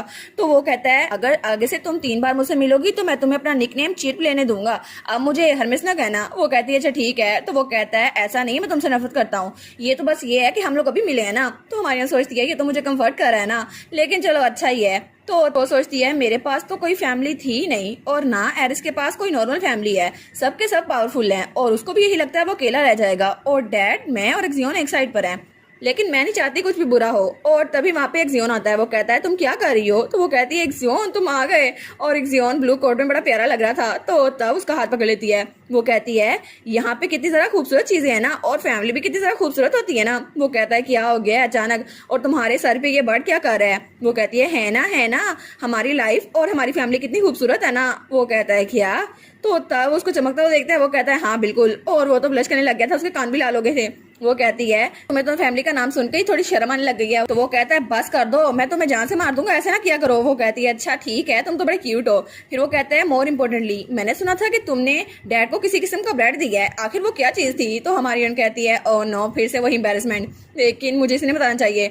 वो कहता है कौन सा ब्रेड है, अगर तुम मुझे बताओ तो मैं तुम्हें ला के दे दूंगा। हमारी सोचती है नहीं नहीं मत पूछो मुझसे, मुझे नहीं बताना तुम्हें, लेकिन उसको कुछ नहीं बताती। वो कहता है क्या तुम मुझसे छुपा रही हो या सिर्फ मुझसे छुपा रही हो? तो तब वो कहती है ओ नो इसका एक्सप्रेशन देखकर तो मेरा दिल टूट रहा है, नहीं नहीं मुझे इसे बताना चाहिए। तो तब वो कहती है वो ब्रेड। तो वो कहता है हाँ कौन सा ब्रेड? तो तब अपनी मुट्ठी बंद करती है और कहती है ठीक है ये पहली बार मुश्किल लगता है, मैं इसको बता देती हूँ। और तब वो भी उसको वही निशान बना के रहती है ब्रदर, वो वाला ब्रेड है पपांग, और उसमें ओपांग की तरह बड़े भाई को कहा था उसने। वो कहती है देखा, तो उसका दिल जाके एक्सियोन के लगता है और तभी उनका महल दिखा रहता है। वो कहती है हैं इसको कुछ फर्क नहीं पड़ा, तभी एक्सियोन ने वो ये तबाह कर दिया था। वो कहता है क्या तुम इतनी क्यूट क्यों हो? और उसके बाद हमें हमारा एरिस दिखा रहता है जो वहाँ हलवे से गुजरा था, और वो सोचता है जब उसने कहा था तुम नहीं चाहते थे ना कि मुझे किडनैप किया जाए और तुमने उनकी हेल्प नहीं की है ना, ये तुमने की थी। एरिस कहता है नहीं मैंने ऐसा कुछ भी नहीं किया था। वो कहती है लेकिन तुम झूठ बोल रही हो। तो वो कहता है क्यों, मैं झूठ क्यों बोलूंगा, मैं तुम्हें पसंद करता हूँ। चाहे तुम्हें मैं फैमिली का मेंबर नहीं मानता, लेकिन तुम भी एक फेराथोन ही हो, मैं तुम्हें किडनैप क्यों करवाऊंगा। तो हमारी कहती है तुम फैमिली के हेड बनना चाहते हो ना, तो शायद तुमने इसलिए किया होगा। तो वो उठते हुए कहती है लेकिन खैर है, तुमने मेरी जान बचाई थी और तुमने तो बस एक अचीवमेंट के लिए सब कुछ किया है ना, वैसे भी मैं गलत नहीं हूँ, है ना। तो तब वो कहता है हाँ, मैं ये भी नहीं कह सकता ये गलत कह रही है, लेकिन फिर भी मुझे लगता है कि वो सॉफ्ट पुडिंग मुझे बेवकूफ बनाने की कोशिश कर रही है। तो वो सोचती है तुम तो इसको डिनाई भी नहीं कर रहे और ऐसा लगता है तुम इस बात पर जोर भी नहीं दे रहे कि तुम मुझसे नफरत करते हो, तो इसका मतलब है तुम मुझे लाइक करना स्टार्ट करने वाले हो। तो वो कहता है क्या लाइक करना। वो कहती है हाँ हाँ, वैसे भी तुम्हें गिल्टी नहीं होना चाहिए और ना ही मैं गिल्टी हूँ कि हमारे दरमियान ऐसा सब कुछ हुआ। तो अगर तुम मुझसे माफी मांगो तो मैं तुम्हें माफ कर दूंगी। वो कहता है क्या माफी मांगू, लेकिन मैं क्यों मांगूंगा। वो कहती है हाँ हाँ, तुम माफी मांगोगे ना तो इसके लिए काम करना शुरू कर दो, क्योंकि मैं तुम्हें ऐसे ही माफ नहीं करने वाली। तो स्माइल करके कहता है अच्छा ठीक है, तो फिर मैं ट्राई करूंगा कि मेरी प्यारी बहन मुझे माफ कर दे। और तब वो दरवाजे पे दस्तक देता है और तभी वो कहती है अंदर आ जाओ। वो दरवाजा खुल के अंदर आता है तो हमारी लुटीशिया ब्लू ड्रेस में वहां बैठी हुई थी और वो भी ब्लू ड्रेस में बड़ी प्यारी लग रही थी। तो वो कहता है वेल, मैंने कहा था हम लोग इकट्ठे काम करेंगे, तो चलो मैं आ गया हूँ। और तब वो वहाँ बैठते हुए कहता है मेरे पास कुछ है जो मैं तुम्हें दिखाना चाहता हूँ। वो कहती है ठीक है, तो हम स्टार्ट करते हैं। वो कहती है तुम्हें क्या लगता है कि ट्रेटर कौन हो सकता है। तो एरिस कहता है ये काम तो तुम्हारे पता करने का है, तुम्हें क्या लगता है कौन होगा। वो कहती है लेकिन ये तो तुम पता करोगे ना, तुम जरा स्मार्ट हो। तो वो कहता है स्मार्ट मैं, लेकिन पहली बार तुमने मुझे स्मार्ट बोला है। और फिर वो कहता है मैं तो यहाँ तुम्हें सपोर्ट करने के लिए आया हूँ, काम तो तुम्हें करना पड़ेगा ना। वो कहती है नहीं नहीं, तुम तो बहुत ज्यादा स्मार्ट हो ना, सारा काम तुम ही करोगे और सारा का सारा हिस्सा वो तुम्हारी तरफ ही आएगा। तो तभी वो नंबर चेंज होता है और वो -439 हो गया था। वो कहता है सच में, लेकिन अब तुम करने क्या वाली हो। वो कहती है ना, लाइकेबिलिटी स्कोर कम हो गया है, अच्छा हुआ, ये तो मेरे लिए सिंपल ही है। वो कहती है सबसे पहले मैं तुम्हें बताऊंगी कि वहां पर आया क्यों था और सब कुछ सोल्व हो जाएगा। वो कहता है अच्छा एक्सप्लेन करो मुझे। हमारी सोचती है ये जरूरी तो नहीं है इसको एक्सप्लेन करूं, लेकिन चलो इसकी सेटिस्फेक्शन के लिए कर ही देती हूँ मैं। तो वो कहती है फेराथोन फैमिली हर साल मेरे खर्चे के लिए वहां पर कुछ रकम भेजती थी और उसका हिसाब किताब रखा जाता था, लेकिन जो रिपोर्ट यहाँ पर आती थी वो बिल्कुल परफेक्ट थी, हालांकि मैंने कुछ भी खर्च नहीं किया। वो कहता तुम्हें लगता है कि हिस्ट्री में कुछ गड़बड़ हुई होगी, है ना, फैमिली हिस्ट्री में किसी ने कुछ खराबी की होगी, उसमें अदल बदल की होगी। वो कहती है हाँ हाँ बिल्कुल ऐसा ही था और कुछ ऑफिशियल्स वो ट्रेडर नहीं है, लेकिन जो लोग वहाँ आए थे उन्होंने ये सारा कुछ किया है, मुझे लगता है उनमें से कोई होगा, इसलिए मुझे पिछले 3 सालों के ऑडिटर्स की लिस्ट चाहिए। वो कहती है और उन ऑडिटर्स की वजह से मैं ट्रैंको को इन्वेस्टिगेट कर सकती हूँ। वो कहता है हाँ ठीक है, ये तुम ठीक कह रही हो। वो कहती है सच में, तो फिर मुझे शाबाशी दो ना, लेकिन वो कुछ नहीं बोलता। तो वो कहती है अच्छा ठीक है, तो मुझे बताओ ना वो लिस्ट कहाँ पर है।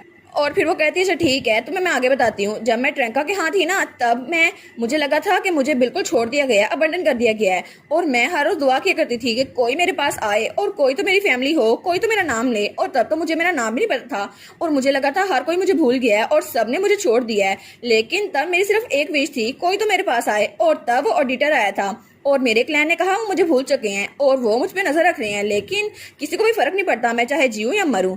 और मुझे बस ये याद है कि उनकी आंखें बिल्कुल ब्लैंक थी, लेकिन पता नहीं क्यों, शायद इस वजह से क्योंकि मैं ये समझती रही थी कि मुझे अबंडन कर दिया गया है। तो एरिस कहता है क्या उस बास्टर्ड ने तुमसे कुछ कहा।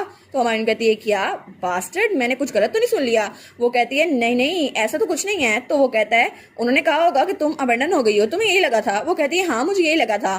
तो वो कहता है ये तो बिल्कुल बेकार सोच है। वो कहती है बेकार सोच, लेकिन किस तरह। तो एरिस कहता है कोई भी तुम्हें छोड़ नहीं सकता, इसलिए अपना सर ऊपर करो लुटीशिया फेराथोन, और तुम बहुत ज्यादा इंपॉर्टेंट पर्सन हो। वो कहती है क्या सच में। तो वो कहती है क्या कोई भी नहीं छोड़ सकता। वो कहता है हाँ बिल्कुल, फेराथोन फैमिली में कोई तुझे छोड़ नहीं सकता सिवाय मेरे, मैं तुम्हें बटन कर सकता हूँ। और उसकी अफिनिटी कम हो गई थी -444। वो कहती है वाह सच में, ये चाहता है कि मैं इसकी बात पे यकीन कर लूं। और वो कहती है ये नंबर 444, इसका मतलब तो कोरियन में लव यू है ना सारंग। तो वो कहता है क्या चीज। तो वो कहती है मेरा भाई मुझे बहुत ज्यादा प्यार करता है। वो कहता है क्या मतलब, क्या प्यार करता हूँ। अब स्टोरी को कंटिन्यू रखो। और उसके कान भी लाल हो रहे थे। तो वो कहती है चाइल्ड सपोर्ट के लिए बहुत ज्यादा रकम आया करती थी, लेकिन मेरे अंकल ट्रैंका वो उसकी वजह से रिश्वत दिया करते थे और आधी रकम वो खुद रखते थे और थोड़ी सी रकम रिश्वत के लिए दिया करते थे। तो इसकी वजह से हमारे पास कोई ना कोई सबूत तो होगा ना। और वो मुझे बातें सुनाया करते थे कि मेरी मॉम किसी और के साथ थी, इसलिए मैं एलिजिबल चाइल्ड हूँ, लेकिन इसकी वजह से मुझे लगता था कि मैं सच में बटन कर दी गई हूँ। तो एरिस सोचता है शायद मुझे लगता है मुझे पता है क्यों वो मुझसे ये पूछ रही थी। जब पिछली बार हम बात कर रहे थे उसने कहा था क्या तुम मुझसे इसलिए नफरत करते हो क्योंकि तुम्हें लगता है कि मैं एलिजिबल चाइल्ड हूँ। तो तब वो उसको लिस्ट देते हुए कहता है ठीक है ये लिस्ट है ऑडिटर्स की, तुम इसको खुद देख सकते हो। वो कहती है सच में, तुमने तो बड़ा अच्छा काम किया है। तो वो इस लिस्ट को देखती है और कुछ नाम पढ़ती है। वो कहती है ये 3 नाम मुझे लगता है कि इन तीनों में से कोई होगा और इनका सुपरवाइजर भी हो सकता है। वो कहता है सच में? लेकिन तुम्हें कैसे पता चला ये छोटी सी लिस्ट देकर? वो कहती है तुम्हें क्या लगता है मैं बेवकूफ हूँ? इस लिस्ट को देखो, इसमें प्रूफ लिखा हुआ है। वैसे भी रिपोर्ट में कुछ हेरफेर हुई है जिसकी वजह से हर साल एक ही रिपोर्ट आती थी। हालांकि कभी खर्चा ऊपर होता है कभी नीचे, लेकिन हर बार 3 सालों से मुसलसल एक ही रिपोर्ट आ रही है। वो कहता है अच्छा तो तुम मुझे बताओ क्या हो सकता है? वो कहती है उसके सुपरवाइजर का नाम क्या है? तो एरिस कहता है एजन, उसका नाम एजन है। वो कहती है बिंगो, मुझे पता चल गया, अब सारी की सारी मिस्ट्रीज हल हो चुकी हैं। अब सिर्फ एक ट्रुथ बचा है, एजन और उसके साथी वो सब के सब इस ब्राइबरी में शामिल थे और उनकी वजह से ये सब कुछ हुआ है। तभी नोटिफिकेशन आती है क्वेस्ट कंप्लीट हो गई है, आपको रिवार्ड मिल चुका है और आपका इन्फ्लुएंस बढ़ चुका है और एरिस आपके लॉजिक को एडमायर करता है। वो कहता है ये तो बहुत ज्यादा स्मार्ट बात है, लेकिन अब तुम उनके साथ करने क्या वाली हो? वो कहती है मुझे पता है मैं क्या करने वाली हूँ उनके साथ। वो कहता है अच्छा मुझे बताओ। वो कहती है मैं उनको अकेला छोड़ दूंगी। वो कहता है क्या अकेला छोड़ दोगी? लेकिन उससे क्या होगा? वो कहती है क्योंकि मुझे उनको चारे के तौर पे इस्तेमाल करना होगा। दोबारा से वो कुछ ना कुछ ऐसा करेंगे और अगर ऐसा करेंगे मैं तो उनको पकड़ लूंगी। तभी वहां से दोबारा से नोटिफिकेशन आती है अभी आपको उनको पकड़ना होगा और उसके बाद आपको दोबारा से कैश मनी मिलेगी। वो कहती है ये तो अच्छा हो गया ना, मुझे एक और क्वेस्ट मिल गई। वो कहती है मुझे एक बड़ी फिश के लिए चारा डालना होगा। तो एरिस कहता है इंडीड मुझे तुम्हारा आइडिया पसंद आया, लेकिन इन सब के पीछे जो आदमी है हमने जिसका नाम लिया है क्या सच में वो हमारे काबू में आ जाएगा? वो कहती है ऑफ कोर्स तुम मेरी तारीफ ना करो, वैसे भी मैं तुम्हारी राइवल हूँ। वो कहता है अच्छा तुम मेरी राइवल हो, लेकिन आखिर तुम मुझ पे शक क्यों नहीं करी? क्या पता है सबके पीछे मैं हूँ और मैं सिर्फ तुम्हारी हेल्प करने का प्रिटेंड कर रहा हूँ ताकि तुम्हें मुझ पे शक ना हो। वो कहती है नहीं तुम ऐसे हो ही नहीं, मुझे ये बात पता है। तो एरिस कहता है क्या तुम्हें पता है? लेकिन कैसे? मैं भी तो हो सकता हूँ ना। तो तब स्माइल करके कहता है तुम्हें सच में कुछ भी नहीं पता। वो कहती है ठीक है तो मैं इसको कॉम्प्लीमेंट की तरह लेती हूँ, वैसे भी मेरा चार्म इतना ज्यादा है कि तुम खुद ही मुझे पसंद करने लग जाओगे। तो तब एरिस कहता है अच्छा छोड़ो काम की बातों को, अभी मुझे याद आया तुम्हें ब्रेड बहुत ज्यादा पसंद है ना? वो कहती है हैं, इसको भी पता चल गया। तो वो कहती है प्लीज अब इस बात को ना लेके आना। लेकिन वो कहता है तुमने कोई पन बनाया था है ना, लेकिन वो किस तरह का ब्रेड था मुझे बना के सिखाओ। अरे हाँ एक्सियोन ने मुझे बताया था, लेकिन उसमें जो तुमने भाई मेंशन किया था वो मैं था ये एक्सियोन था, हम दोनों में से कौन था? तो हमारी उन कहती है क्या ये तो चालाक लुमड़ी है, फिर से वही बात ले आया है, इसको पता है मैं इस बात से बहुत ज्यादा एम्बैरस हो जाती हूँ। तो वो कहता है ना वो मैं था ब्रदर एरिस, तुम मुझे बहुत ज्यादा पसंद करती हो। वो कहती है बस कर दे भाई बस कर दे। हमें हमारी हीरोइन दिखा जाती है जिससे फिर से एक एबिलिटी मिलती है। वो कहती है वाओ मुझे यही एबिलिटी तो चाहिए थी और उस एबिलिटी का नाम था हिक द टैक्स बॉम्ब। और वो कहती है इसके जरिए तो मैं किसी का भी टैक्स पता कर सकती हूँ और वैसे भी कंट्री चलाने के लिए पैसे की जरूरत पड़ती है और करप्टेड लोग मैं तो उन सबको पकड़ लूंगी और इस एबिलिटी की वजह से मैं किसी की भी इनकम ट्रेस कर सकती हूँ और इनकम के साथ साथ मैं उनकी रिश्वत भी ट्रेस कर सकती हूँ, फिर तो मुझे सब कुछ मिल जाएगा ना। और वो कहती है नावल की हीरोइन उसकी पावर्स तो सबसे ज्यादा ग्रेट है, मुझे यही चाहिए थी। लेकिन वो कहती है और इसके साथ साथ मैं तो रिश्वत भी ट्रैक कर सकती हूँ, ये तो सबसे ज्यादा बेस्ट है। लेकिन वो कहती है जब मैं टैक्स डिटेक्ट करूंगी ना तो साथ में मुझे सबका पता चल जाएगा कि कौन हमें धोखा दे रहा है। पता नहीं मुझे लगा था ये आसान होगा, लेकिन लगता है एल्डर्स में से कोई हो सकता है, तो तब मेरे लिए अच्छा रहेगा। और वो सोचती है मैं तो अपने फादर के ऑफिस में बस चिल करती रहती हूँ। और तब वो कहती है शायद फादर के ऑफिस में से कोई हो, तो जब अगली बार मैं वहां जाऊंगी तो एक बार जरूर देख लूंगी। और तब हमें एरिस दिखा रहता है जो कहता है ये सिंपल है, तुम एल्डर से तब मिल सकती हो जब न्यू ईयर की बैंक्वेट सेरेमनी होगी। वो कहती है सच में? मैंने कभी भी न्यू ईयर सेलिब्रेट नहीं किया, तो मुझे लगता है वो बड़ी जबरदस्त होगी। वो कहता है तुम एक्साइटेड हो? और वो लोग सीढ़ियां उतर रहे थे। वो कहती है हाँ मैं तो बहुत ज्यादा एक्साइटेड हूँ।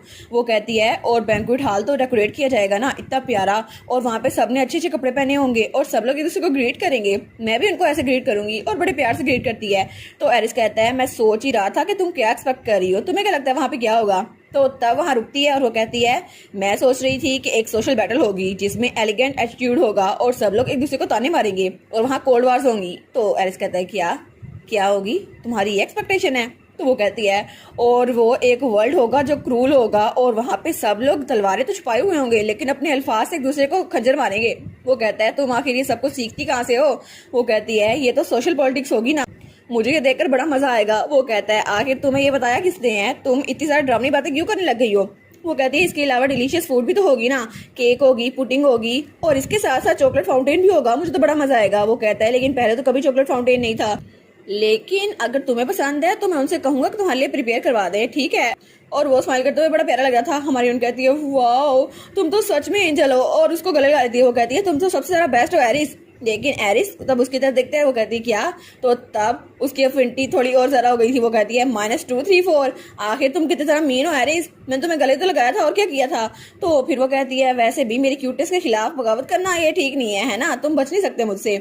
वो कहती है अच्छा काम की बात पे आते हैं, क्या सारे के सारे रिटेनर वो न्यू ईयर बैंक्वेट पे होंगे? वो कहते हैं हाँ बिल्कुल, फादर को उनके साथ काम होता है तो एल्डर्स भी वहाँ आएंगे, तो तुम उनमें काम ले सकती हो। वो कहती है ग्रेट, फिर तो मैं सब कुछ कर लूंगी, लेकिन मुझे बस उनकी इनकम को ट्रेस करना है और उसके बाद मैं सब कुछ कर लूंगी। वो कहता है लेकिन तुम आखिर ऐसा करोगे क्यों? तो वो वहाँ सोफे बैठ जाती है। वो कहती है मुझे पता है मैं कैसे करूंगी। तो एरिस कहता है लेकिन तुम मुझे कह रही हो कि तुम फैमिली के इतने इंपॉर्टेंट लोगों से मिलोगी और उनको ट्रेस भी कर लोगी, लेकिन कैसे? वो कहती है हाँ हाँ, मैं सारी की सारी रकम ड्यूकडम को वापस लौटाऊंगी ना, तो तुम्हें मेरा शुक्रगुजार होना चाहिए। तो उसकी अफिनिटी फिर से बदल रही थी। वो कहता है लेकिन तुम्हें पता कैसे चलेगा इस सब के पीछे कौन है? वो कहती है तुम तो बहुत शार्प हो एरिस, लेकिन मैं तुम्हें एक राज की बात बताती हूँ, तुम्हें पता नहीं होगा लेकिन अभी मैं बता देती हूँ। वो कहता है अच्छा कौन सी बात? वो सोचती है मुझे लगता है कोई और तरीका नहीं है, इसलिए तुम मेरे भाई हो ना और मेरे एली भी हो, इसलिए मैं तुम्हारे साथ बात नहीं छुपाने वाली, तो मैं तुम्हें बता देती हूँ। वो कहते हैं अच्छा कौन सी बात? और वो बहुत ज्यादा गौर से उसकी बात सुन रहा था। वो कहती है असल में मैं। वो कहते हैं हाँ हाँ क्या? वो कहती है मैं तो माइंड रीड कर सकती हूँ। तो एरिस कहता है अच्छा तो माइंड रीड कर सकती हो? वो कहती है हाँ हाँ, मेरे पास गोल्डन आई है, उसकी वजह से ये मुझे हेवन ने दी है और मैं किसी का भी फेस देखकर पता कर सकती हूँ कि वो झूठ बोल रहा है या सच बोल रहा है। वो कहता है अच्छा तो ऐसा है? वो कहती है हाँ हाँ, मैं सबको देख सकती हूँ, कौन अच्छा है कौन बुरा है। तो वो कहता है अच्छा तो तुम्हें क्या लगता है मैं अच्छा हूँ या मैं बुरा हूँ? वो कहती है क्या? नहीं नहीं नहीं, तुम तो बहुत ज्यादा अच्छी हो, लेकिन सिर्फ दिखावा कर रहे हो बुरा बनने का। वो कहता है हाँ हाँ, हम दोनों बहन भाई है ना, इसलिए हम लोग एक जैसे हैं, हालांकि मैं तुम्हें बुरा लग भी रहा हूँ फिर भी तुम नहीं बोलोगी। तो अरिस कहता है लेकिन एनीवेज क्या सच में तुम किसी शख्स का चेहरा देखकर ही बता सकती हो कि उसने रिश्वत ली है या नहीं? वो कहती है हाँ हाँ, इस बार तो बता सकती हूँ। वो कहता है ठीक है, टू बी ऑनेस्ट मुझे यकीन नहीं है इस बात पे, लेकिन चलो हमने कोऑपरेट करना है तो ठीक है, तुम्हारी बात पे यकीन कर लूंगा। तो वो कहता है अच्छा और तुम्हें चॉकलेट फाउंटेन चाहिए था ना, उसके अलावा क्या चाहिए? वो कहती है चिकन, मुझे चिकन चाहिए। वो कहता है ठीक है मैं उसका इंतजाम कर दूंगा। और उसके बाद हमें बैंक्वेट का दिन दिखाया जाता है और हमारी हीरोइन का कमरा। तो उसकी मेट्स कहती हैं वाओ ये सब कुछ तो हो गया, और वो कहती है माय लेडी मुझे लगता है आपको हमें दिखाना चाहिए आप कैसी लग रही हैं। तो हमारी हीरोइन के सामने आती है और उसने छोटू सा क्यूट सा ड्रेस पहना हुआ था और उसका हेयर स्टाइल तो बहुत ज्यादा प्यारा लग रहा था। तो मेट्स कहती हैं वाह तो बहुत ज्यादा प्यारी लग रही हैं, और वो तो बिल्कुल पागल हो गई थी इसको देखकर। तो हमारी हीरोइन कहती है ये तो मेरी रियल एज के हिसाब से है ना ड्रेस, लेकिन वो लोग कहती हैं आप तो बहुत ज्यादा क्यूटेस्ट हैं लेडी। तो हमारी सोचती है ये पहली बार है मैं न्यू ईयर अपनी फैमिली के साथ सेलिब्रेट कर रही हूँ, और लुटिशिया फेरथन आज मैं पूरे 5 साल की हो गई हूँ। और तब वो स्माइल करती है और वो कहती है मुझे बैंक्वेट हॉल में बहुत ज्यादा मजा आएगा क्योंकि मेरी फैमिली मेरे साथ होगी ना। और उसके बाद हमें बाहर का सीन दिखा रहता है जहाँ पर ड्यूक और उसके दोनों भाई खड़े हुए थे। तो एरिस कहता है बस कर दो ऐसे घूमना फिरना, वैसे भी कितना अनकल्चर लगता है ना, हमारी बहन को ये पसंद नहीं आएगा। तो इक्सियोन कहता है तुम्हें क्या पता कॉटन कैंडी मुझे कितना ज़रा पसंद करती है, वो कितनी खुश होती है मेरे साथ। तो ड्यूक कहता है बस कर दो तुम दोनों कितना लड़ोगे। और तो तभी वहाँ पर कोई कहता है आप लोग तैयार हो भी गए, और वो तीनों के तीनों ऊपर देखते हैं। जब वो वहाँ देखते हैं वो कहते हैं क्या, और उसकी तरफ से रोशनी आ रही थी और हमारी हीरोइन स्माइल करके उनकी तरफ आती है। वो कहती है ये ड्रेस मैंने न्यू ईयर के लिए रखी थी, ये खूबसूरत है ना? तो वो लोग कहते हैं हाँ हाँ। तो हमारी हीरोइन कहती है और तुम दोनों जरा लड़ना बंद कर दो वरना मैं तुम दोनों से बात नहीं करूंगी। तो इक्सियोन कहता है अच्छा। तो तब एरिस उसके सामने झुकता है और उसके हैंड पे किस करते हुए कहता है आज तो तुम बहुत ज्यादा प्यारी लग रही हो मेरी छोटी बहन, तो क्या मैं तुम्हारे साथ बैंक्वेट हॉल में चल सकता हूँ तुम्हारा पार्टनर बनकर? तो तभी वहाँ पे इक्सियोन आ जाता है और लुटिशिया को एक तरफ कर लेता है। वो कहता है नहीं नहीं तुम क्या बात कर रही है, लुटिशिया मेरे साथ जाने वाली है, वो तुम्हारे साथ नहीं जाने वाली, और कॉटन बाल मैं तुम्हें प्रोटेक्ट करूंगा ठीक है। तो हमारी कहती है वाह ये तो रिडिकुलस है, लेकिन तभी उसको कोई उठा लेता है। तो वो था हमारा ड्यूक। वो कहता है तुम दोनों लड़ते रहो लेकिन वो सबसे ज्यादा पसंद मुझे करती है अपने डैडी को। तो वो कहती है हाँ हाँ, लेकिन वो सोचती है ये सिचुएशन कैसी है, ये तो बिल्कुल रोमांस फैंटेसी नॉवेल्स की तरह है जहाँ पे भाई और फादर वो चाहते हैं कि मैं उनके साथ जाऊं, लेकिन तभी वो एरिस को देखती है तो एरिस घूर के उसकी तरफ देख रहा था। तो तब एरिस की अफिनिटी और कम हो गई थी -160। तो वो स्माइल करके उसको देखता है। वो कहती है हालांकि इसको मैं पसंद भी नहीं हूँ, ये मेरे लिए क्रेजी भी नहीं है, फिर भी ये माइनस में तो नहीं होना चाहिए थी ना, अभी तक तो ये 0 हो जानी चाहिए थी। तो फिर वो कहती है डैड अभी मैं छोटी हूँ तो मुझे एक पार्टनर की जरूरत पड़ेगी, प्लीज मुझे नीचे उतार दें। तो एरिस कहता है नहीं नहीं ऐसा कोई ला नहीं है, तुम पार्टनर के बगैर भी जा सकती हो, लेकिन अच्छा होगा कि मैं तुम्हारे साथ चलूं, वैसे भी हमें काम भी तो करना है। और तब एक्सियोन की तरफ देख के कहता है मुझे उसको प्रोटेक्ट भी करना होगा और आज तो हम बहुत ज्यादा इंपॉर्टेंट चीज करने वाले हैं। तो वो कहता है कि हाँ इंपॉर्टेंट चीज, लेकिन कौन सी? तो एरिस कहता है ये हम दोनों का सीक्रेट है, तुम्हें नहीं बता सकते। तो वो कहता है है ना लुटिशिया से कहती है एरिस जरा नीचे तो झुको। तो वो कहता है अच्छा। तो तब उसके कान में कहती है तुम्हारे पास वैसे भी कोई और चॉइस नहीं है मेरे साथ काम करने के अलावा, इसलिए फाइटिंग। तो वो बात उसके सर में जा घुसती है। वो कहता है हाँ हाँ ठीक है मुझे ये करना तो पड़ेगा। तो लुटिशिया स्माइल करते हुए कहती है अच्छा होगा तुम्हें भूला नहीं है, वरना मैं तुम्हें छोड़ती नहीं। तो वो बेचारा तो बिल्कुल ज़ोंबी बन गया था। तो एक्सियोन कहता है क्या कौन सा सीक्रेट था? तो ड्यूक कहता है पता नहीं कि कौन सी बात हो रही है, लेकिन हमारी कहती है मेरी चॉइस ये है कि लुलू मैं आज तुम तीनों के साथ जाऊं। तो मैंने अपना डिसीजन बना लिया है, फादर, इक्सियोन, एरिस, मैं चाहती हूँ कि मैं आप तीनों के साथ जाऊं। क्या आप लोग मेरे साथ चलेंगे? और वो सोचती है वैसे भी गलत नहीं है कि मैं अपनी फैमिली के साथ जाना चाहूंगी, क्योंकि ये तीनों ही मेरी फैमिली है और मेरे लिए बहुत ज़्यादा प्रीशियस है। तो इक्सियोन कहता है मैं इसके साथ बिल्कुल भी नहीं जाऊंगा पार्टी में। तो एरिस कहता है हाँ हाँ वैसे भी मुझे भी नहीं जाना तुम्हारे साथ पार्टी में। तो हमारी कहती है अच्छा अगर आप लोग अनकंफर्टेबल हो रहे हैं तो मैं नैन्सी, आना और लॉरा के साथ चल जाऊंगी अपनी मेट्स के साथ। तो वो दोनों कहते हैं नहीं नहीं फैमिली तो हमेशा साथ रहनी चाहिए ना, मैं तो बहुत ज़्यादा एक्साइटेड हूँ। तो एरिस कहता है हाँ हाँ जैसा तुम चाहती हो सिस्टर, हम तुम्हारे साथ ही चलेंगे। तो तब वो कहती है आपके बारे में क्या फादर, क्या आप ठीक है इसके साथ? तो वो स्माइल करता है और कहता है हाँ ठीक है, मैं इस बात से बिल्कुल खुश हूँ। और तब वो चारों एक फैमिली की तरह वहां से जा रहे थे बैंक्वेट हॉल में, क्योंकि वो सच में एक फैमिली बन चुके थे। हमें बैंक्वेट हॉल का सीन दिखाया जाता है जहाँ पे सब लोग आपस में गॉसिप कर रहे थे और हमारा एरिस दूर खड़ा सबको देख रहा था। वो हमारी हीरोइन को भी देखता है और तब वो एक तरफ देखता है और सोचता है वो कमरा, वहाँ पे तो मेरे फादर एल्डर्स के साथ गए ना मीटिंग करने के लिए, और इक्सियोन वो तो बड़े भाई होने का फर्ज निभा रहा है और लुटिशिया के साथ साथ ही है उसको प्रोटेक्ट करने के लिए, लेकिन वो चाहता है वो यहाँ से भाग जाए। मुझे उसके चेहरे से पता चल रहा है और वो सच में वहाँ से भागना चाहता था। तो वो सोचता है चलो अच्छा है, कम से कम वो गुस्सा होकर किसी को मारने तो नहीं वाला, ये अच्छी इंप्रूवमेंट है, उसके साथ रहकर इक्सियोन को भी फायदा हो रहा है। तो हमारी लुटिशिया वो खाने की चीज़ें देख रही थी, तभी उसके पास 2 लोग आते हैं। तो एरिस सोचता है अब तो एल्डर्स भी उस रूम से बाहर आने वाले हैं और ये एल्डर्स वही ऑफिशियल हैं जो फेराथन डची को सपोर्ट करते हैं, ये दूसरे लफ्जों में कहें ये वही लोग हैं जो हमें धोखा दे रहे हैं। और वो सोचता है लुटिशिया ने मुझे कहा था कि मेरे लिए ये सब कुछ करना ज़्यादा ज़रूरी है क्योंकि हमें फिजिकल एविडेंस भी चाहिए होगा। तो मुझे लुटिशिया पे पूरा यकीन है। तो लुटिशिया की तरफ देखती है, जैसे वो कहती है एज एक्सपेक्टेड इसको मेरी बात समझ आ गई, लेकिन तभी वहाँ से कोई आता है और कहता है यंग लेडी तो आप यहाँ पर हैं। तो वो उधर देखती है तो वहाँ पे एल्डर्स आए थे। वो कहते हैं क्या आप बैंक्वेट को एंजॉय कर रही हैं? वो कहती है हाँ हाँ बहुत मज़ा आ रहा है। और दूर से खड़ा एरिस उनको देख रहा था। तो वो सोचता है लगता है मीटिंग अच्छी रही, कितना फैसिनेटिंग है ना, लेकिन क्या लुलू को सच में पता चल जाएगा इस सब के पीछे है कौन? मुझे तो अभी भी सही समझ नहीं आ रहा, लुलू कैसे पता करेगी? और वो ग्लास से उसको देखता है और वो सोचता है मैं अभी तक सोची जा रहा हूँ कि ये कैसे पता करेगी, इसको कोई तरीका पता भी है या फिर नहीं, ये सच में माइंड तो रीड नहीं कर सकती, लेकिन मैं इस बात पे यकीन नहीं करूँगा कभी भी नहीं कि वो माइंड रीड कर सकती है। और मैं इस बात को एडमिट करता हूँ कि लुटिशिया एक स्मार्ट चाइल्ड है, लेकिन देखते हैं वो अपने आप को साबित कैसे करती है। और तब वो ग्लास से जूस पीते हुए सोचता है पता नहीं वो कल्प्रिट को फाइंड कैसे करेगी, लेकिन तभी उसे आवाज आती है तुम एक बुरे आदमी हो। वो कहता है क्या? और वो उसकी बहन की आवाज थी। तो तब वो उनकी तरफ उंगली कर कहती है बैड गाय, इविल पर्सन, तुम तो बुरे हो। वो कहता है लुटिशिया। तो लुटिशिया कहती है बैड टैक्स इन्वेडर, तुमने ये सब कुछ किया है। वो कहता है मेरी बहन कहीं अपना दिमाग घर तो नहीं छोड़ आई, मुझे लगा था ये स्मार्ट है लेकिन ये तो ओवर स्मार्ट बनने की कोशिश करी जा रही है। और तब हमें थोड़ी देर पहले लुटिशिया का पॉइंट ऑफ व्यू दिखाया जाता है जब वो वहाँ चॉकलेट फाउंटेन के पास खड़ी थी। वो कहती है कितना कूल है ना, और वो पेनल्टी के अंडर थी जिसकी वजह से वो बच्चों की तरह बिहेव कर रही थी। तो तभी वो दोनों लोग उसके पास आते हैं। तो वो लड़की कहती है क्या आपको चॉकलेट पसंद है? वो कहती है हाँ हाँ एरिस ने मेरे लिए प्रिपेयर करवाया है चॉकलेट फाउंटेन। वो कहती है सच में लिटिल ड्यूक एरिस ने? तो फिर वो कहती है ऐसा लगता है कि आप अपने भाइयों को बहुत ज्यादा पसंद करती है ना?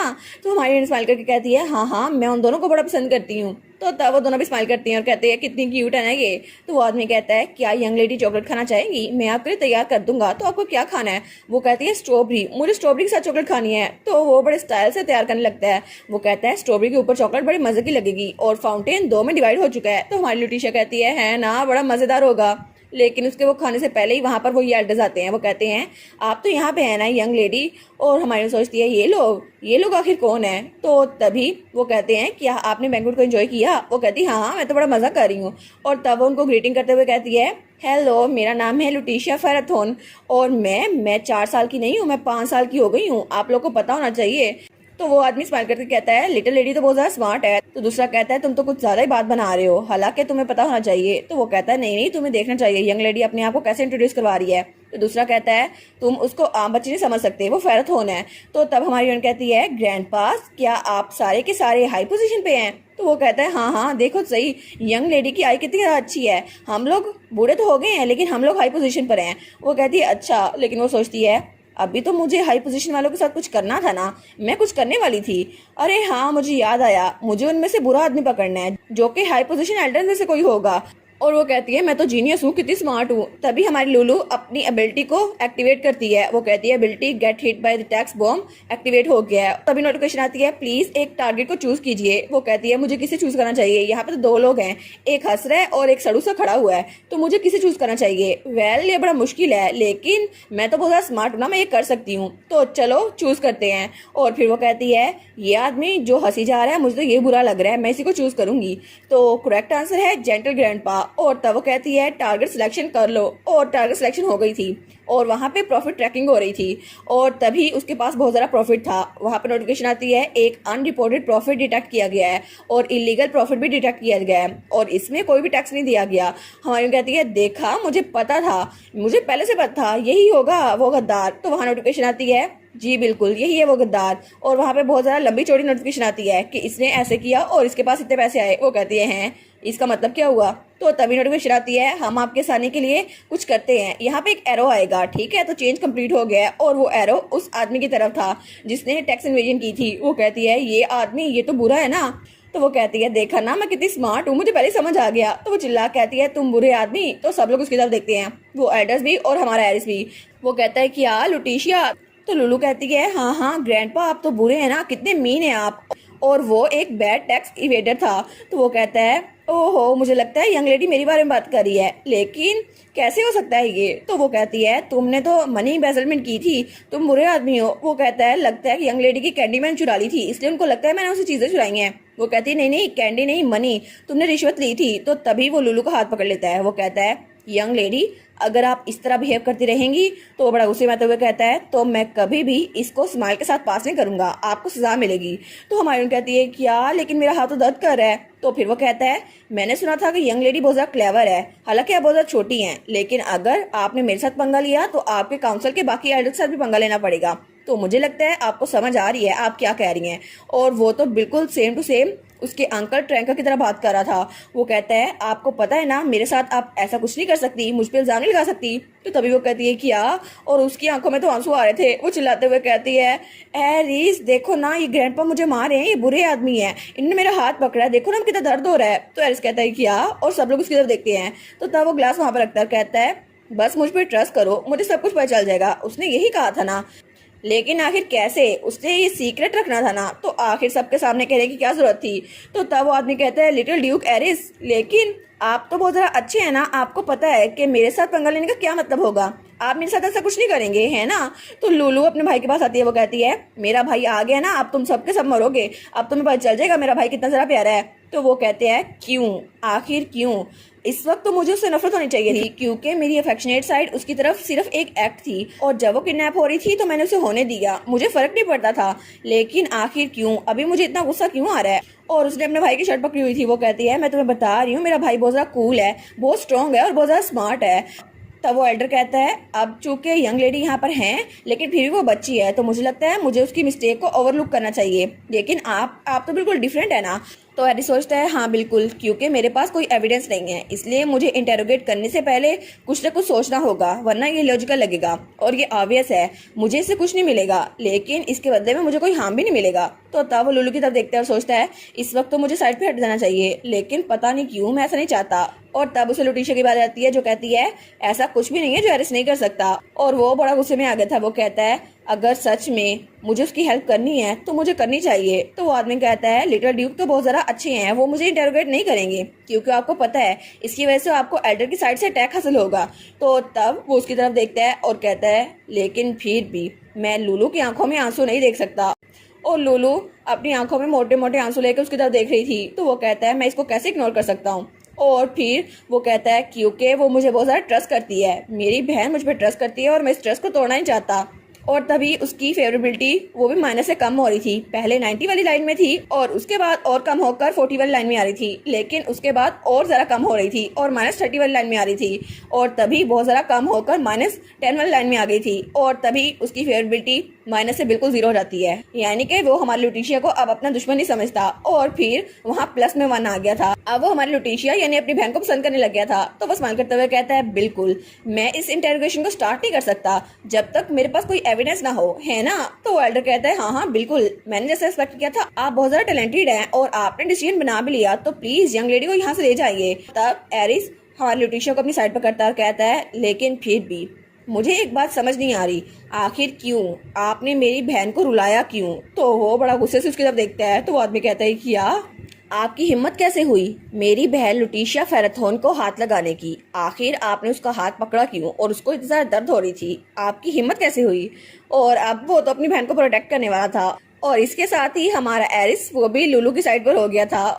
और इसके साथ ही हमारा सीजन 1 यहीं पर ख़त्म। तो सीजन 1 तो यहाँ पर ख़त्म हो गया।